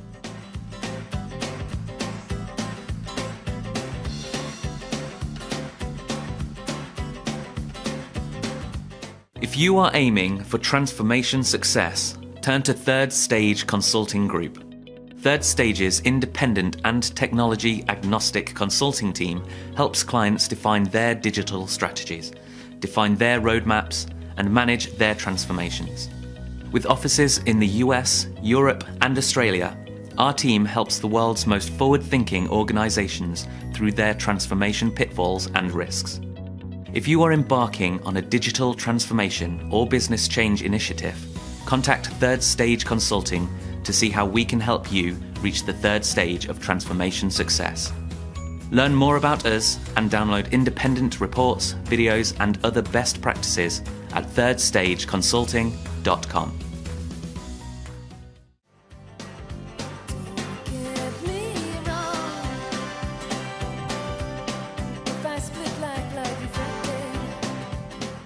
Hello, welcome back to Transformation Ground Control, episode number 150. This is the software implementation episode. Thanks for joining us here today. You can find new episodes of the show every Wednesday at transformationgroundcontrol.com. So be sure to check out the website to see past episodes you may have missed. And you can also check every week for the new episodes on whatever platform you prefer to listen and watch. So that's transformationgroundcontrol.com. Be sure to check it out there. I'm excited for this next segment, Kyler. You recently filmed a video about implementation red flags. So we're going to play this clip about what are those red flags you should be looking for. This is a video we recently published on our YouTube channel, on the Third Stage YouTube channel. So we're going to roll this clip here because it really fits nicely with all this theme that we're talking about here with implementation and software implementations in general. So let's roll the clip here talking about implementation red flags. There are a lot of reasons digital transformations or technology implementations may fail. Today, I'm going to cover the top 3 red flags we've seen here at Third Stage and reasons why digital transformations or technology implementations fail. A lot of times we'll go into an organization, sit down with their C-suite, and they'll say, oh yeah, we have a culture of innovation, our workforce is completely ready for this, and we will have no issues assuming this new technology. Oftentimes we say, that's great. It's awesome that you have an unbelievable culture, and that's going to be really helpful. However, organizational change management strategies still need to be involved, no matter the company culture. The first step in understanding your company culture, especially for the executive team that is not immersed in the front lines or day-to-day overall execution, is assess. Learn about your business through cultural assessments, through surveys, through an autonomous third party, to make sure you understand the level of risk associated with your culture. I can promise you that if your company culture is not amenable to digital transformation, your project will fail. The second red flag we're going to talk about today is business processes. A lot of times we go into an organization that is so excited and motivated for a new technology, however, they haven't done their homework to make sure that they're ready for one. Understanding your business processes from the front end to the back end and the entire life cycle of your data is absolutely critical to making sure you are ready for any technology implementation or digital transformation. Without having visibility into these processes from conception to completion, we don't know if there's any breakage, optimization opportunities, automation opportunities, or just an opportunity to enhance the entire process. Without a deep level of understanding of business processes and the requirements your business needs to execute on a high level, there is really no point in investing in a new technology because you won't understand how that technology can truly benefit your organization. Some pre-work to going through any digital transformation is to really sit down and get to know each process point in your business. Cross-functionally, how does each department operate? How do you make sure that your warehouses' inventory levels are sustainable, or that your distribution footprint is most effective, or that your vendor partners are diversified? Until you understand your actual processes, there's no way that you can look at a technology because you don't have the back end to know what actually makes sense for you. Especially if you're a small to medium-sized business, documenting those business processes through grasping any tribal knowledge or understanding how someone who's grown up within your organization does things. Making sure that you have all of those data and roles and responsibilities is going to be critical to making sure you choose the best technology for your organization. The number 3 red flag is the lack of overall software industry insight. The industry of digital transformation can be very tricky to navigate, especially when you have a software vendor that's giving you sales and marketing jargon to make you buy this product that you may not need. Or you have a system integrator that's trying to tell you that actually the technology should dictate your business process, not the other way around, when we know the organization should own those processes and the technology should enhance them, not define them. Lacking an overall advocate on your side, an independent consultant, even internal knowledge when it comes to ERP or technology implementation is absolutely critical to being successful and navigating any sort of software negotiations or just understanding the evaluation. Also, activating any sort of legal counsel that is specific to the digital transformation industry, as they are going to be sure that when you are going through this confusing, honestly, contracting phase with software vendors, that your business needs and advocacy is being met. If you don't have someone within this industry that is an expert, it is likely that your digital transformation will fail. If you're interested in knowing more about what it means to partner with a digital transformation agnostic and independent consulting agency, please reach out to me at kyler.cheatham@thirdstage-consulting.com and I can connect you with one of our industry experts. All right, great video. Thanks, Kyler. That was a good discussion around what some of those implementation red flags are that you should be aware of. We've got a couple more segments we're going to get to, too. We're going to have Nate Stroeher on the show here in just a moment to talk about early warning signs of trouble during a ERP implementation or digital transformation. And then later in the show, we'll have Greg Benton from the Third Stage Consulting team talking about implementation readiness and the things you should be aware of as you go through an implementation. So we're going to take a quick break, and we'll be right back with more Transformation Ground Control. Just tell me what you've got to say to me. I've been waiting for so long to hear. Hi, my name is Eric Kimberling. I'm your host here on Transformation Ground Control. And if you haven't already, I want to invite you to buy my new book. It's called The Final Countdown: Strategies to Reach the Third Stage of Digital Transformation. It's my first book. I'm very proud of it. I love this book, and it was my attempt to create a summary and a playbook for what it takes to be successful in defining a digital strategy and a roadmap for your organization. So there's a lot of things we can cover when we talk about digital transformation. We talk about a lot of stuff on this show, but I wanted to condense it into a readable, sort of a sequential format that made it easy to help define a digital strategy for project teams that is unique to your organization, unique to your goals and objectives. So really hope you'll read it. I hope you enjoy it. Again, it's called The Final Countdown. You can read that book by scanning the QR code right here in front of you, or you can go to thefinalcountdown.com. Again, it's been an Amazon bestseller since it came out, so I encourage you to check it out, and love to hear your views and your comments on it too. So The Final Countdown, my new book, you can go to thefinalcountdown.com or scan the QR code in front of you. Hope you enjoy, and we'll see you soon.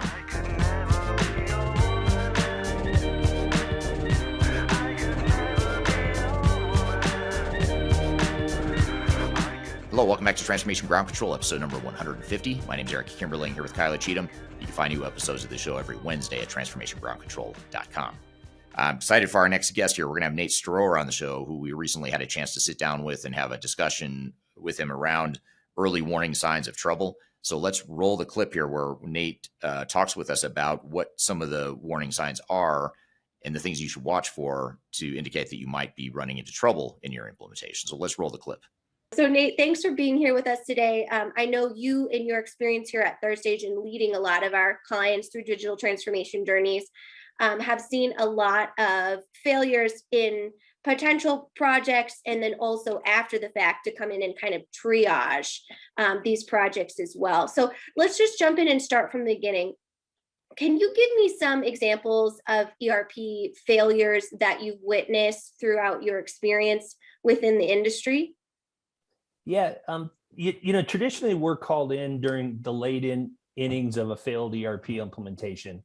It usually takes a while for a client to figure out that they're really in trouble.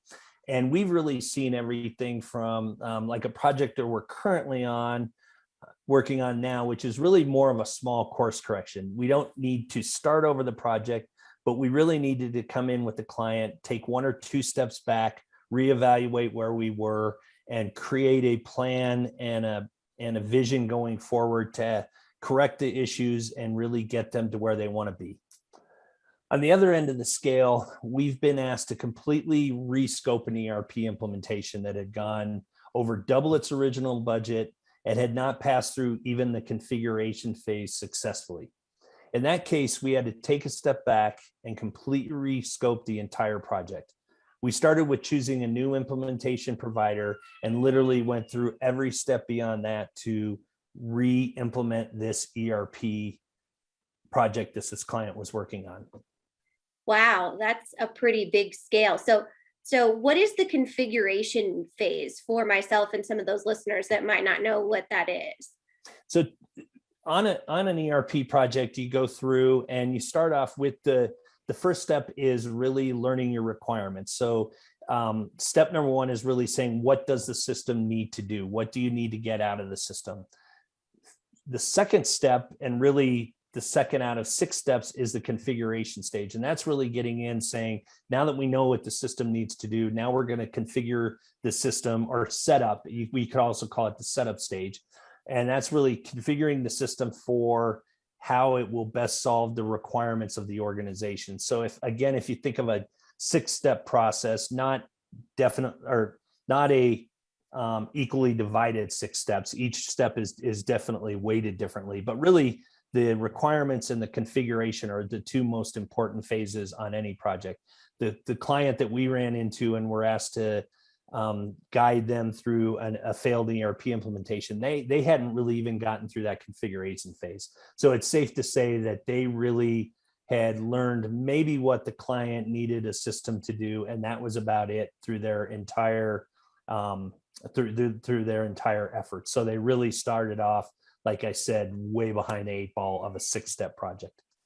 Wow. Okay. And so when we're talking about these red flags or warning signs that your project is headed for potential failure or totally over budget or the timeline is completely blown up, what are some of those red flags that maybe for this case study the client didn't see? Probably the most important red flags that they didn't react on. So I'm not going to say that they didn't see them, because They might have seen them. That obviously stands to be argued with in any case you run into. But I think the first thing that, in looking back at almost every one of these projects, is right off the bat they started to slip on schedule, milestone deliverables, and budget. And really none of those 3, and I think, get deeper into this probably later in the podcast, none of those 3 are in and of themselves huge warning signs, but it's really important. And our clients, almost to a T, when we come into a failed implementation, did not address and did not look deeply enough into those issues and say, is there something underlying here that's really causing us to really early on in the project go over budget, fall behind on milestones and deliverables, or really just have a schedule that was just immediately starting to fall more and more behind. Right. And you're right. We will jump into some of those and unpack them later in the podcast. But I'm wondering, for a lot of our community that listen to Digital Stratosphere podcast, are early in their implementation, or early in their software selection or digital transformation in general, what are some of those key tactics or best practices that they can do right now that they are in kind of control of? You'd mentioned, kind of establishing an internal strategy, those types of things. What are some of those things they can do prior to an implementation or a software selection? I think it's really probably breaks down into four very important steps. There's more than these four, but really you have to start out with a clear and uniform vision of the future and how technology will support that vision. You have to, as an organization, you have to sit down and say, where are we now and where do we want to be in 3 to 5 years? Come up with a clear vision of what that is, and then say, okay, how will technology enable us to get there? What do we need the technology do to support us to get to that vision? That's really step number one. If you don't have a clear vision of where you are going to be and how technology is going to help you, you're already starting to aim at a different target. Then you have to sit down and say, do we have the right people in place? Are we including the right people at every level of the organization to help us see the vision through, and more importantly, to help us get the technology in place to see that vision through? The third, and maybe the most important out of all of these things, is 100% leadership buy-in. I would say to a T, every failed ERP implementation that we've come into, there's been some sort of change in leadership, some sort of doubt as far as how much bought into the process the leadership is. It's very important. And we kicked off a client 2 weeks ago, and it was such a great sign when the CEO came in and sat down for half an hour and said, here's where we want to be as an organization. Here's where technology will help us. And here's why this team from Third Stage Consulting has been brought in to help us get to where we want to be. And as he left the room, he said, I'm going to let you guys take care of everything else, but you have to know that this is my number one priority for our organization, and this will get done, and I will make sure you have the resources to get this done. That set everyone in the room a clear understanding of the fact that this is where we're going to go, and I want this to happen. And that was the CEO really setting a mood for the project. Finally, and really probably the most important, well, I keep saying the most important, but one of the most important factors is you really have to have a detailed roadmap of the transformation. And you really need to sit down, and I always break them into just 3 very broad buckets. You need to know what it's going to cost you. You need to know how long it's going to take you, and you need to know the road resources that you're going to need to get this plan in place and to eventually put the technology in place that will help you as an organization. Yeah, that's a great kind of 4-step program, and definitely equally important are all of those different best practices, right? In making sure that your project is successful. And we talk a lot about that future state analysis, making sure that that executive alignment exists. And what a dream client to have the CEO come in and say, like, this is number one. I mean, that's awesome. You must have been, clapping your hands at that point in the meeting. So in unpacking that project plan or that project roadmap step, what if you have no idea how to put a project plan together? Kind of what is your first step? Maybe you're a small to mid-sized business and this is completely new to you and transforming into an actual ERP software from, say, QuickBooks or something like that. What's kind of the first step to put together that project plan? Well, I think there's a bunch of different ways to look at it. And, I'll first start off by saying there's a lot of tools out there. So, there are companies that can go ahead and do this on their own. There's some inexpensive tools. There's some great classes out there you can take. I don't want to say that 100% you have to go hire a consultant or you have to get help, because some organizations can do it by themselves. I will say, though, that I think this is one of the few times that it's really critical and it's really justifiable that you get a help putting together a well laid out plan to get you from not only where you are, but where you want to be.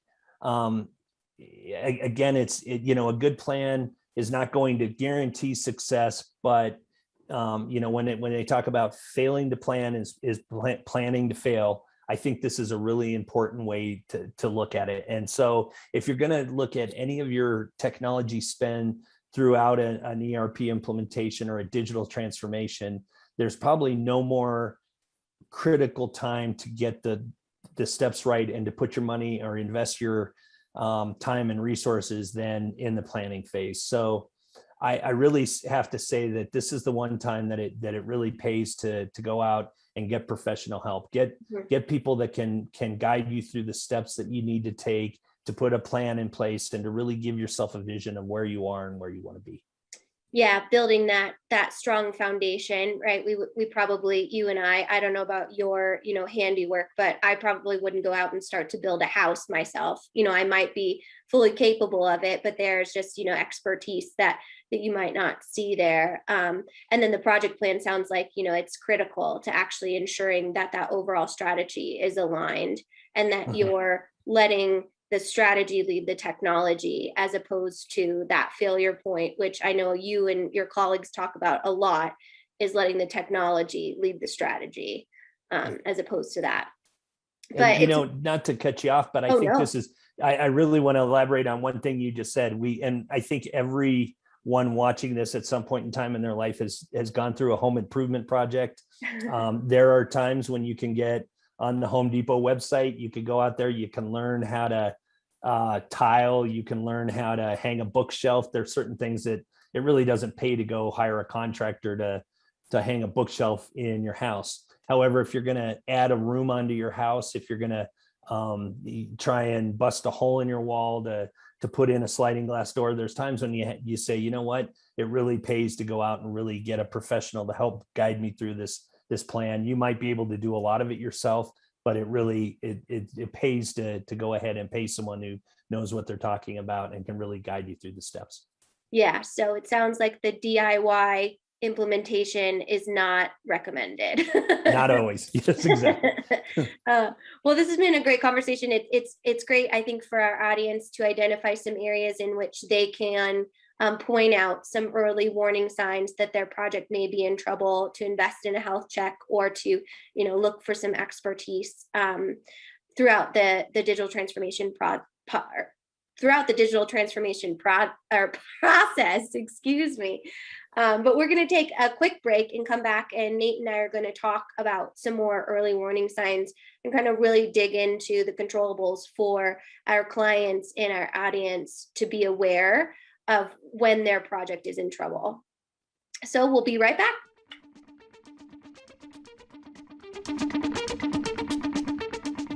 If you are involved in any sort of digital transformation or business change initiative, you will want to download the 2021 Digital Transformation Report. With its comprehensive overview of business and technology trends and best practices, this report is a must-have guide for any transformation project or executive team. Download this free report by visiting Third Stage Consulting at thirdstage-consulting.com. You can also visit our website to learn more about us, or download independent reports, videos, and other best practices. Again, visit thirdstage-consulting.com today to learn how to take your transformation to the third stage of success.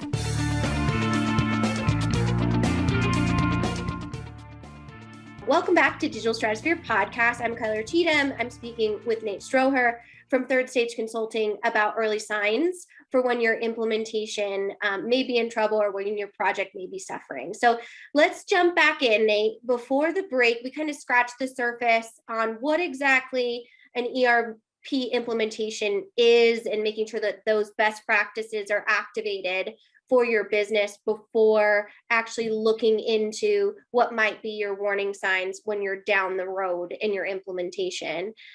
So you touched on some of the project plans and the critical pieces for executive alignment.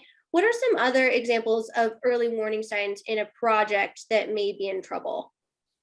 I think that the second, or the other thing we run into all the time with failed implementations is a lack of a clear understanding or buy-in for the vision. Or in other words, it's not clear or agreed upon where we are going or what the desired outcome is. And there's two ways to dig into this, but I think it's really important to not only have a clear vision of here's where we are, here's where we want to be, or here's the desired outcome from this project, but also what role each of the operations within the organization play in that vision. So really, again, when we talk about the need and the importance of executive visioning, there's two parts to that as well. And it's not only like, where are we and where do we want to be, but how does each individual function and how does each individual lead to, or how do they contribute to that overall function or overall vision or goal. And so to summarize, I think it's, we all start off with kind of a clear understanding of here's where we want to be and here's my role. But unless it's really clear and defined and you've walked through that process, once you start going and once you start getting into this digital transformation or this ERP implementation or whatever project it is you're on, without a clear understanding of where you want to be and what's the desired outcome, you're never going to really hit your target. You might hit the target you're aiming for, but your coworker is aiming for a different target, and you're just really setting yourself up for, and not so much even for failure, but you're not setting yourself up for 100% success.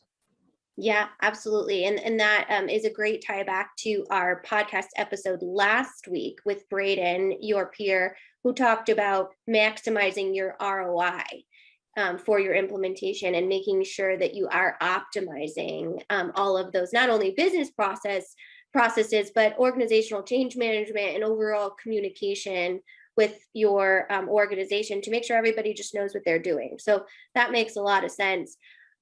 For those unrealistic expectations when it comes to maybe timeline or those miscommunications, how does that affect failure? When you might be thinking or have a client that comes to you and saying, I'm going to do this in 4 months, how do you kind of reset that expectation to make sure that they can achieve success and be sure that they're not, looking at an expedited timeline that may create some risk? Well, I think it's in and going back to the point we just talked about, I think it's important that you all agree on where you are, where you're going, and how you're going to get there, and really really everyone adjusting to what it's going to take to get there. And I'll use an analogy is when you think about a road trip, like you have to really sit down and all agree upon on a road trip. Where are we now and where do we want to end up on our road trip? How long it's going to take and how are we going to get there? Are we going to drive this route? Are we going to go the scenic route, highway? Do we need to get there in 1 day? Do we need to get there in a week? And really sitting down and thinking through all those steps. So you really have to start off with that end in mind. Start off with the end in mind and work backwards and answer all those questions and build that roadmap of how you're going to get there. But then you also have to know and expect that there's going to be variations. Even like using our road trip analogy, you're going to run into road construction that might get you off course. You might run into bad weather that's going to delay you a day. You might all of a sudden say halfway through your road trip, hey, we're going to Montana, but we want to take a detour and spend a couple more days in Wyoming, whatever that may be. You have to expect that those certain things are going to happen. But ultimately, at the end of the day, you need to sit down, say, where are we? How are we going to get to where we're going? And where do we want to go? Absolutely. That's great advice. In talking about that overall strategy and project ownership for the internal organization, how do other partners play into that relationship, whether it comes to vendors or system integrators, or how do they kind of help or influence any risk for failure? Well, I think it's really important to know that system integrators, software partners, there's a couple things, and it's really that, first of all, there's never 100% guarantee that the software that you're going to use, or the system integrator or system implementation partner, we call them a variety of different things, but there's really no guarantee that either one of those is going to guarantee success. The more you sit down and you work with these software partners, system integrators, and sit down and try and realize that it's a collaborative effort throughout the process, and really sit down and learn that, try and get a really good grasp on which of these softwares and which of these integrators will learn your business, which one of them fit into your culture, and which one of them are going to work side by side with you to come to the best solutions. Again, there's really no 100% guarantee, but it's really sitting down and going through the process of setting up requirements, talking through the requirements with them, hearing them tell you, yes, we can solve your problems, we can meet your requirements, but also having them show you how they can solve your requirements, how they can help you through this, and really laying out what that partnership is between your organization and theirs that's going to get you to where you want to be. Yeah, that's so much to navigate. And just so our listeners understand, what is third stage role, or your team's role in kind of that communication, and almost, I think you kind of look like an advocacy group for our clients, right? Yeah, so third stage is traditionally brought in to lead, to start off with on any digital transformation project. But one of the key parts of any digital transformation, when software is included, is the software selection. And we really come in and help you sit down and put together a good description of what your requirements are, put together a clearly defined set of requirements that the software provider / system integrator can work from to tell you how they will solve your problems or how they'll meet your needs. Then we're really the advocate for our clients to go through and lead them through this process, through the RFP creation, distribution, and collecting those RFPs and putting together an analysis of where everyone stands and where they can provide their solution for you. But then more importantly, leading you through the demo and the selection process to really sit down and say, okay, these are the solutions, and now we're going to challenge them to show you exactly how they're going to help you, and really run through how they can, on a day-to-day basis, help you as an organization. And then finally, once you've made that selection, we're an advocate for you to go through and help you design a contract that's going to be beneficial to you, not only today, not only get the best value and the most benefit to you today, but really put you in a position so that as you grow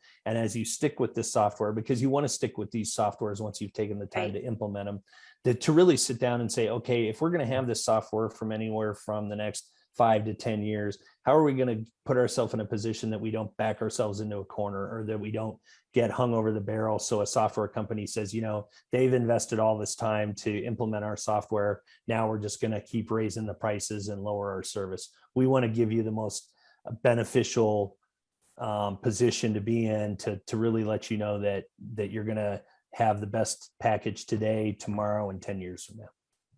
That's great. That's great. Thanks for giving us that overview. I think a lot of times our listeners don't really understand that the third stage methodology really has nothing to do with who you choose. It's just making sure that our clients are satisfied in the overall process. Switching gears a little bit, I want to kind of come back to something you touched on at the beginning of this segment, which is organizational change management and understanding what the lack of a change plan can have an influence on failure. Can you kind of help us elaborate on that a little bit? Yeah, I think we'll first start off and won't dig too deep into this because we talked about it a couple of times, but really first and foremost is that where are you and where do you want to be? And really starting off with what's our vision for where we are, but then really once we've said, okay, we kind of know what our technology and what our organization looks like today. We know what it wants to look like tomorrow or 5 years down the road, but then really coming through and that first phase after that is really sitting down and saying, okay, how ready are we talk about org readiness. So how ready is this organization for change? And we usually try and break everything down by people, process, and technology.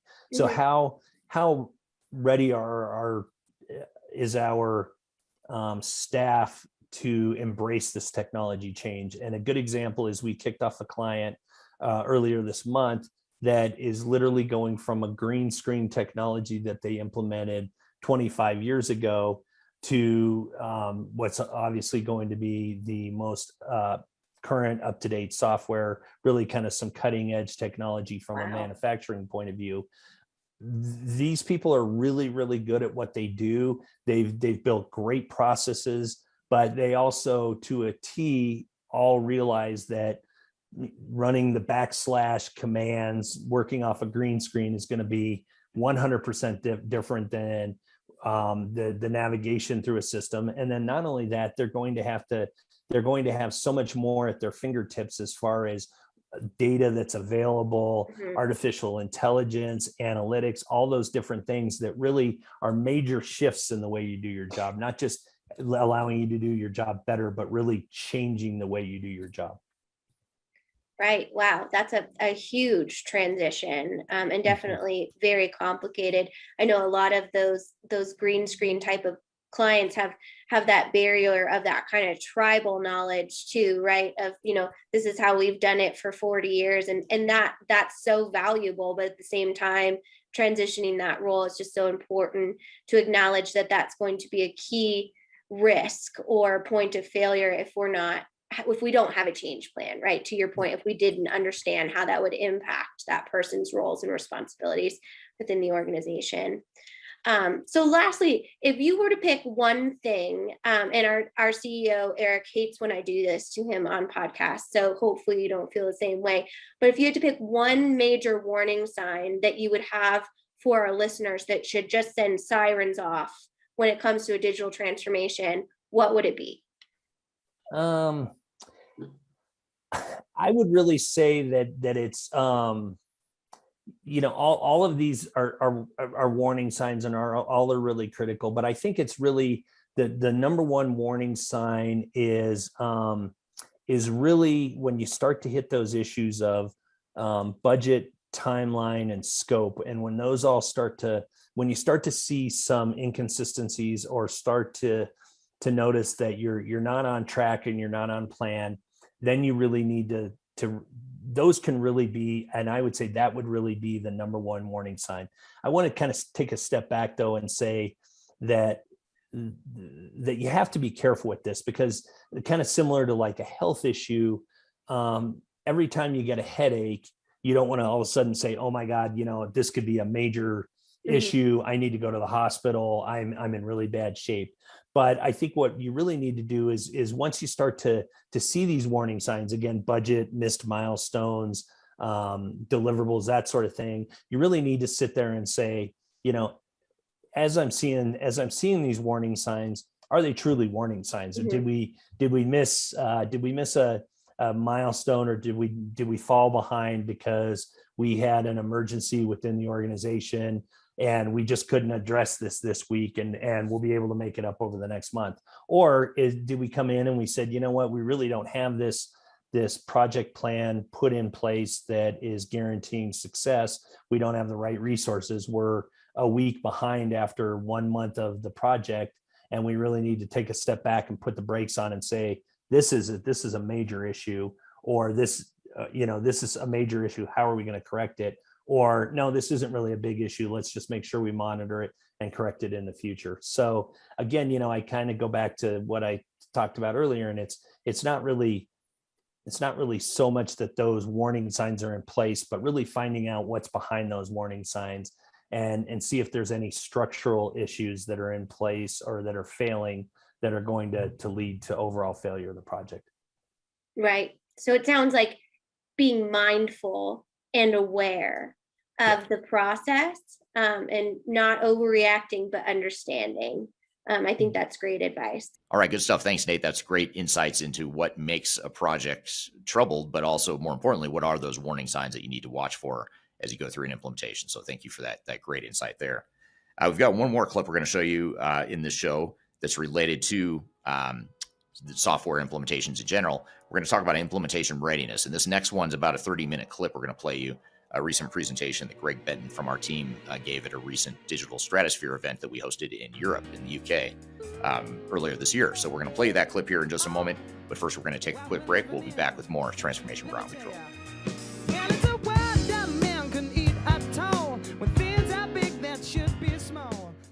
Interested in working for a company that truly values your unique skills and experience? Here at Third Stage, we don't hire based on resumes alone. We look at the full candidate, experience, and willingness to provide excellent service for our clients. Within a technology, independent, and agnostic consulting firm, you have the opportunity to learn across industries with a diverse group of clients. Our consultants also have the opportunity to diversify their portfolio and learn across technology systems. If you're interested in joining a high-growth entrepreneurial organization, please reach out to us at work@thirdstage-consulting.com.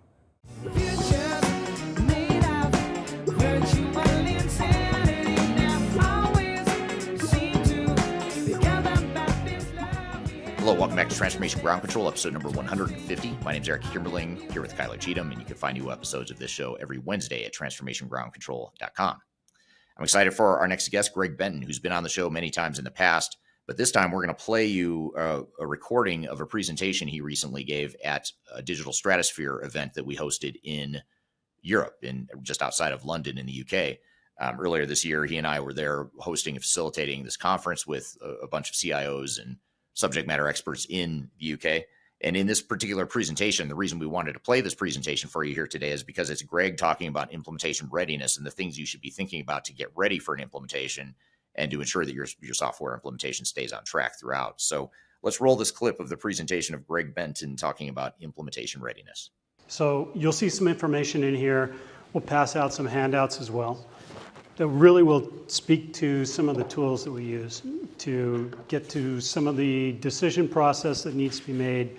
Also prepare the organization for implementation of the ultimate solution that you're going to go into. But it's a very tried and true path.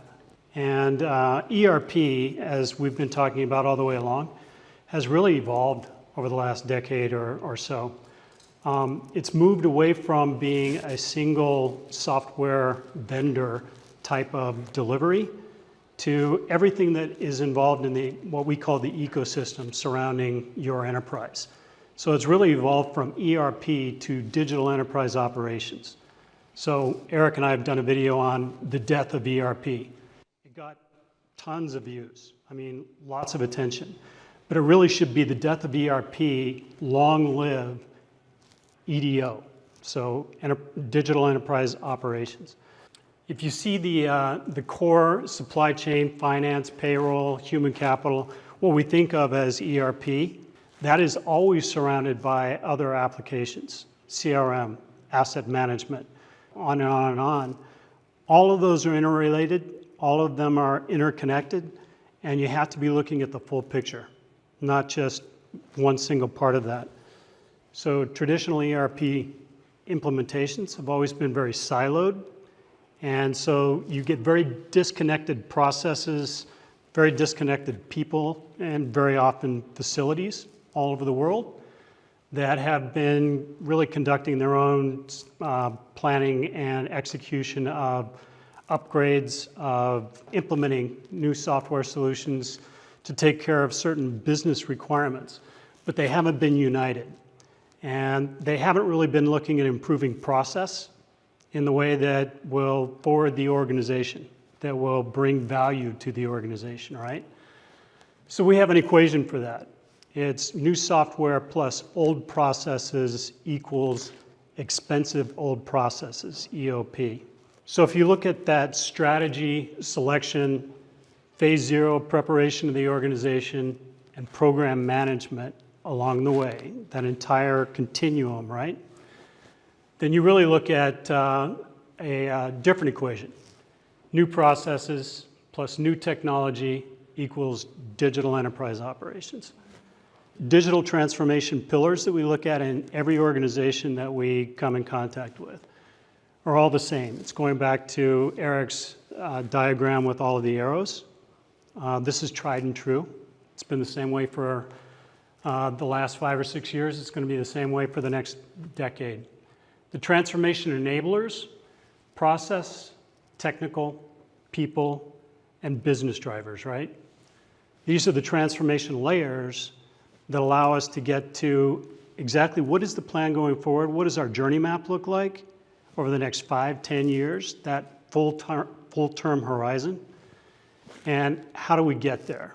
So looking at the current state, future state, developing your business imperatives along the way, and also assessing your risk and moving in that direction by selecting the right partners and then going into the implementation prepared as an organization to be successful in that.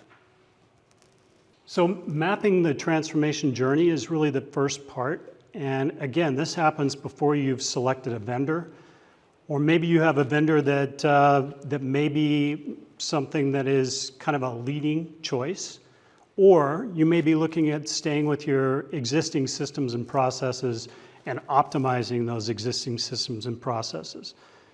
Either case, you're going to have a map that's going to be showing how you start at the beginning, how you move all the way through that, and then you're going to be managing to where you are in that journey all the way along, and reporting that back to the key stakeholders in the organization, including your executive team.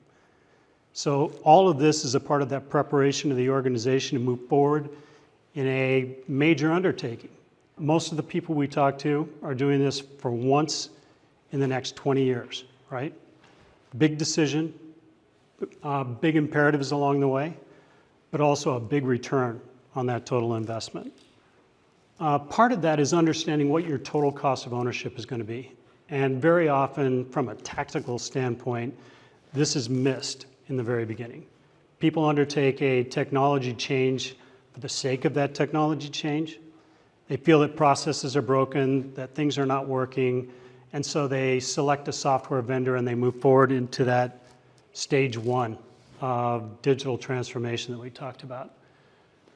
Unless you do a very deep dive total cost of ownership, understanding what your subscription costs are going to be, how you're going to be consolidating old systems and bringing them into the new system, how you're going to be managing change with your people, how you're going to be backfilling some of your core team members. You're going to want your best people working on your project team going forward. If that means hiring additional people or bringing in, managed services to support them in their roles, in their day jobs, then you have to do that in the background. You have to understand what that cost is going to be.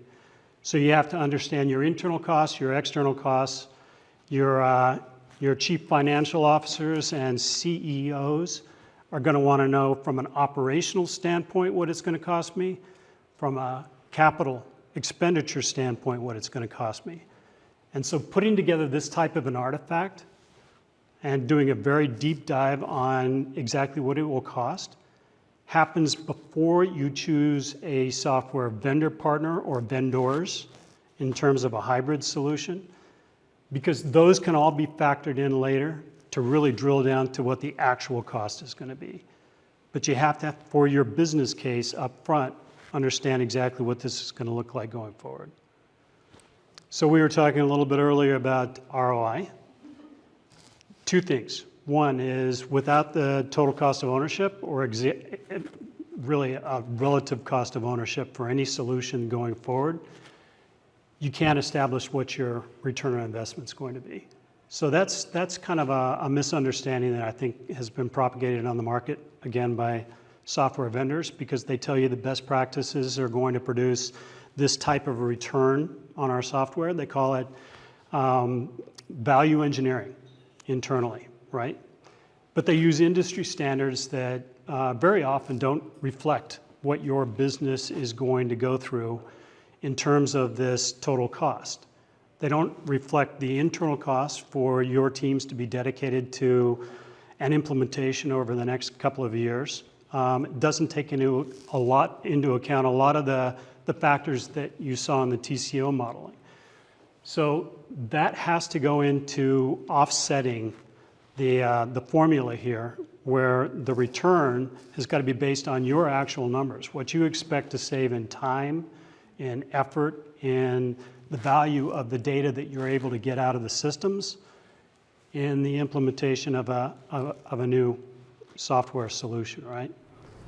And so much of this helps with not only justifying the project too, but also defining what the business value is and helping provide some governance around the implementation. Because if we know where the business value is and what the expected business benefits are, it becomes a lot easier to make project governance decisions around, do we add that extra module? Do we customize the software? Do we do a third-party bolt-on?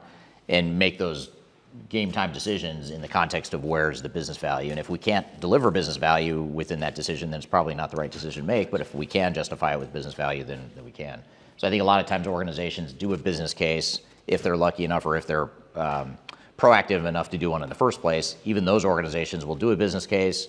They get the sell in or the buy-in to sell the project, and they get the project approval, and then they sort of set the business case aside and then just start implementing without going back to it to sort of use it as a governance tool during the implementation. So there's a lot of short-term value that comes out of that in addition to that longer-term value as well. Okay, the transformation readiness objectives, essentially, we've gone through this quite a bit, and the roadmap that you showed with the different chevrons was really talking about these primary pillars as well. But strategic and executive alignment, operational readiness, technical readiness, people readiness, and project governance are all of the things that we intuitively know have to be set up front, right? And again, I just keep pointing out that all of this happens before you choose a software vendor and before you choose a systems integrator. So this one is the people readiness. And since we're in London, I just I gravitate back to Ben-Hur and some of the old movies. I don't know why. But we keep you alive to serve this ship, row well and live. That's the forced down approach to the people in the organization. You're telling them, this is where we're going to go, and this is how we're going to get there. That's not the way that we approach these things, right? That's not effective change management. As well as looking at the benefits and the business case for going into a implementation process, you also have to look at the risks of what we've called here cliff diving into your digital transformation. That includes lack of a clear operational direction. System integrator takes control of your project. Again, we're talking about all these things that happen before your system integrator comes in. Once you choose a system integrator and a software system, when they come in, very often they'll tell you, this is the way that it ought to go, and this is what you ought to be doing. Very often not knowing anything about your business, not knowing anything about the planning that's gone on in the beginning. Decisions are being made while the meter is running on expensive consultants. Well, that's why up front you have to really prepare the organization for the implementation itself. Before the consultants, before the SI actually hits the ground and starts doing the implementation of the software system, right? Technology drives your business rather than the other way around. Most organizations that reach that stage one often make a technology choice and just go forward. Software vendor, systems integrator are often running with the implementation. Without this preparation, you have the risk of doing a technology shift, or lift and shift as we used to call it, without actually getting any of the benefits that you're setting out to achieve with your business planning and with aligning the organization on the go forward. Too much time and money spent on the project. This is the real main failure point for most implementations. I think you would agree, Eric, is when an implementation runs overly long, the only ones that benefit are the systems integrator that's putting consultants on the job and the software vendor, because the software vendor doesn't have anything to lose with a long implementation term, right? So we need to make this as efficient as possible. Otherwise, projects are considered failures if they run way over budget, which equals way over time. Same thing. Project team employee and executive frustration. No project is linear. If you end up without the upfront preparation, for instance, data cleansing, if you don't have the data cleansing, you have to back up, you have to do some of these things to get the project back on track. You end up with huge fatigue in the organization. We're working on a 5-year-long implementation right now that we were asked to come back in and rescue. Our remediation has taken 6 months. We've got it back on track for a go-live after 5 years in 3 months hence. And that required just getting everybody back on board with everything that we're talking about from a change management and a project involvement standpoint, and also backfilling some of the resources with other people so that they could spend the time required on the project. All of this staffing, the change management aspect, everything going back into the go forward strategy for the implementation, and beginning with your systems integrators and the software vendors at phase 1 is what we call phase 0. We're here with Greg Benton talking about implementation readiness and the things you need to do to get ready for your implementation. We've got a lot more to cover. We're going to take a quick break and continue the conversation when we come back. We'll be right back with more Transformation Ground Control.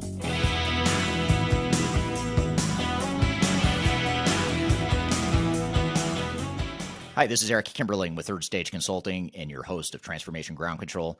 I want to encourage you to read our Guide to Organizational Change Management. It's a free report or free guide that we published. It's one that I actually wrote that talks about best practices and lessons learned as it relates to change management.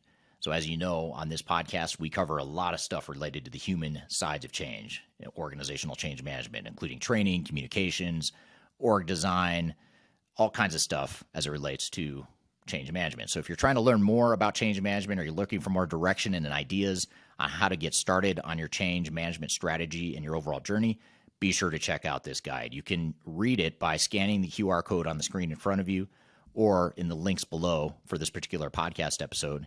You can find a link to take you to the page that will allow you to register to go ahead and download that and read it for free. So be sure to check it out. It's the Guide to Organizational Change Management, written by yours truly. I hope you enjoy it. Let me know what you think, and hope you enjoy the rest of this episode.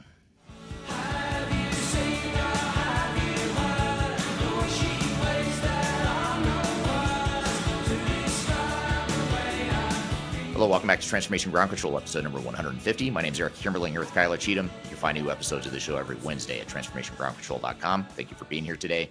We're in the middle of a conversation or playing you a presentation of Greg Benton from the Third Stage Consulting team talking about implementation readiness. Let's jump back into the conversation.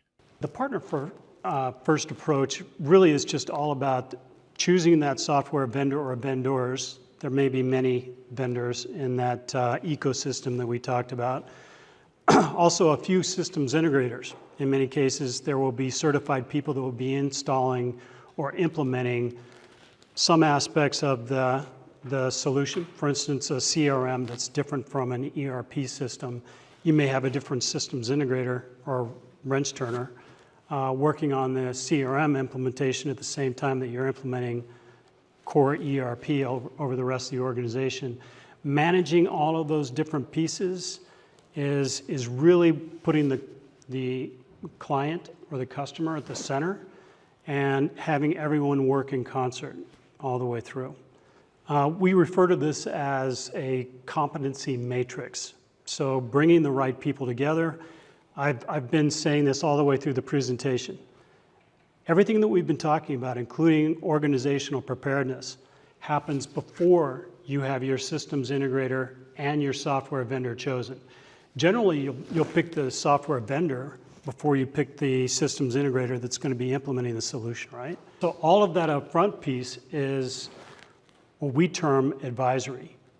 So, or it's internal to the organization itself. And if the internal organization has the wherewithal to have a program management office, to have leadership, as Logan's company does, that really understands exactly what needs to be done up front, then you can get through the strategy and selection at the very beginning, entering into phase 0, understanding exactly who your software vendor of choice is going to be. Again, putting together the data migration plan that is going to be according to exactly which software vendor you're going to be implementing as your primary solution. Phase 0 is really critically important to getting a good launch on the implementation itself. And again, not again, but for the first time, the competencies here, the software vendor absolutely knows the software. They absolutely know how to troubleshoot all the cloud environments. They know the integration between their cloud solution and other cloud solutions, on-premise solutions, and so forth. So the interoperability piece, they can manage very well, and they have to manage very well. The technical implementation team really knows the software. They know the design, build, the upfront work that goes into the implementation itself. The phase 1 core competency belongs to the systems integrators, the technical teams. The platform providers, AWS, Azure, the software vendors themselves, Oracle, they have their own cloud system. They absolutely know how everything works from provisioning all the way through go live and support of the applications on their cloud system. But they don't know anything about the upfront piece, about your transformational goals. They don't know anything about the business planning that goes up front. They can't accomplish any of that for you. So what we try to bring together as a part of our mission control idea is all of these competencies into all phases of the project, all the way through, including support after go live. That's one of the things that people don't think about very much. We talked a little bit about user adoption and support post go live, because your implementation technical team is going to roll off, right? They're gone. And now you're left to support this on your own. That's got to be figured out up front. That's all a part of phase 0. For instance, Oracle will do a lot of their own implementation. SAP does a lot of their own implementation. Infor almost always works with partners. I say almost because the LN and some of their CIS modules, they do themselves. And by the way, the software vendors don't do a very good job of professional services. So they like to capture that revenue, but they know nothing about organizational change, for instance. They know very little about training. They know very little about this upfront piece. They're not going to be your partner in the very beginning, putting together the business planning, putting together the strategy for the organization going forward. They're not going to be a part of your long-term roadmap, because as soon as you're done and you've signed your product order form and you're moving along with the software vendor, they're pretty much happy to be in the background just saying, hey, how's it going? You know, anything that we can do for you? Any solution that we can provide? Because what you really need is more software. More software will fix your problem. So that's, I get a little too critical of software vendors. They're actually, they're wanting to do the right thing. They're just very sales driven. So that's where some of the bad behavior comes from. NetSuite, Workday, I would say to some degree, SAP, do have their own self-governing quality assurance. The problem is the self-governing part. It is a little bit like the fox in the hen house, in terms of if you do run into a problem, they're going to fix it internally before they say, you know, our project manager in this case is not doing a good job. They're going to do everything that they can to keep that project manager in place. So they do provide that quality assurance piece, but it's a little bit disingenuous. This is this is a big list, and we're not going to get through it today. But it is an artifact that you all can use, that we all have vetted over many, many implementations, many, many client engagements. And essentially, it's setting up for success that is not guaranteed. If you go through each of these steps and you check each of these boxes along the way, there are like 2 more pages, and then we'll get to the end. We just don't have enough time to go through it. It's everything that we've been talking about today. And there is more detail even underneath these bullets, but I can guarantee you that if you don't go through a checklist like this, you have a very good chance of failure. So can't guarantee success, but I can guarantee failure if you don't do at least 90% of what we're talking about here. And this was just a statement that everyone should invest time determining exactly who their partners are going to be, both from the software vendor to the systems integrators to an advisory, if that's appropriate. And that's one of the keys to success as well. So if you look at the heat map, we've been talking about the organizational readiness assessment. The heat map identifies each of the departments in this particular organization that were issued a questionnaire. The questions are across the top. They go from, do you have confidence in our leadership team to chart a good direction? There are questions that you can read through and see that fine print, if you can do that. But it provides a heat map that we can look at and say, these departments and this level of individuals, some of it is based on tenure, some of it's based on level of seniority in the organization, their position in the organization, whether they're a VP, they're in sales, they're somebody who's just working on the shipping and receiving dock. And we determine exactly where the resistance to change is going to come, where they're not fully on board with the program going forward. And we're able to make changes in those departments, in those areas, with those individuals that are resistant to that change. And those recommendations came on the back of this. So the heat map charts out how everyone is doing in the organization, and the backside of it are the recommendations that came from those findings. So this is a process and a methodology that we pursue as proprietary, but it's not a secret. It's just a great way of managing the organization from an overall standpoint. So the question came up earlier, how do you go about this organizational readiness assessment? This is the practical part of that. The processes, we keep talking about processes need to be changed, otherwise you end up with that equation that I was talking about. New software plus old processes equals expensive old processes. There are a couple of firms out there that do a really good job of visualizing how these processes are mapped. So it's generally a Visio diagram type of a thing, but Celonis, Mavim, there are a number of partners that we've worked with in the past that do this through machine learning and AI to provide the map of these processes. And essentially it's taking the lowest performing practice within, for instance, procurement, issuing a PO. So you follow along with the process of issuing that PO. You've got one clerk who basically has the lowest performing level, and that's charted as kind of a low performance.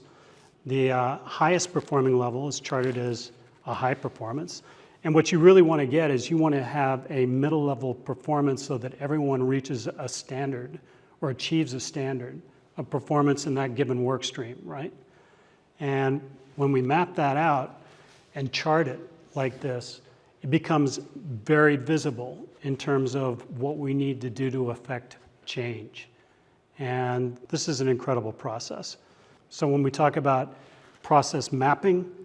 This is really what we're trying to identify. Now we're using some technology instead of standing with a stopwatch, seeing how long it takes for somebody to do something. It used to be called time and motion studies. So some of you that have been around as long as I have remember people standing with a stopwatch in manufacturing operations. This does that automatically, and it's an incredible tool. So take some of the subjectivity out of discussions around current state business processes and future state to some degree, but primarily focusing on what all the variations are in your current processes and how long the processes are actually taking. A lot of times when you talk about it in a workshop setting like this, you map it out on a whiteboard, but then you have the data that actually shows what's actually happening. A lot of times it's very different pictures that are painted when you use actual data from the systems and technology that mines the actual processes compared to what people think is happening. It also helps you identify all the exceptions, and all the variations, exceptions, and bottlenecks within a process. It also gives you training guidelines. So in order to improve processes, in many cases, you don't have to change the underlying technology. In many cases, we identify things like this. Logan, when we were in that workshop, we were identifying all sorts of things that people were going, wow, we could change that tomorrow. We don't need to change systems. We need to do things better. So anyway, thank you very much. All right. Thanks, Greg. Good stuff. That was a really good overview of implementation readiness, and hopefully it gives the audience some things to think about as it relates to implementation and getting ready for your implementation. This has been a really information-filled episode, so I hope it's been useful to the audience here today. Really wanted to dive into as much as we could in one episode to talk about implementations and what it is you need to do to be thinking about as you get ready for a software implementation. So hopefully this helps you and your teams as you get into your implementations here in 2024 and beyond. You can always, as always, learn about our different implementation resources on our website by going to thirdstage-consulting.com. We have tons of resources out there and downloads and videos and white papers and things you can download that are meant to help you through the implementation process. And in particular, you can check out, as we mentioned earlier in this episode, you can check out 20 lessons from 1,000 implementations. That's a great starting point if you want to dive into this in a little bit more detail from what we talked about here today. So be sure to check that out. You've got the QR code here in front of you, or you can go to the links below to download that resource. So I want to thank you all for being here today. We'll be back next week, as we always are, on Wednesday with more Transformation Ground Control. Hope you have a great week in the meantime, and we'll see you soon on Transformation Ground Control. Take care.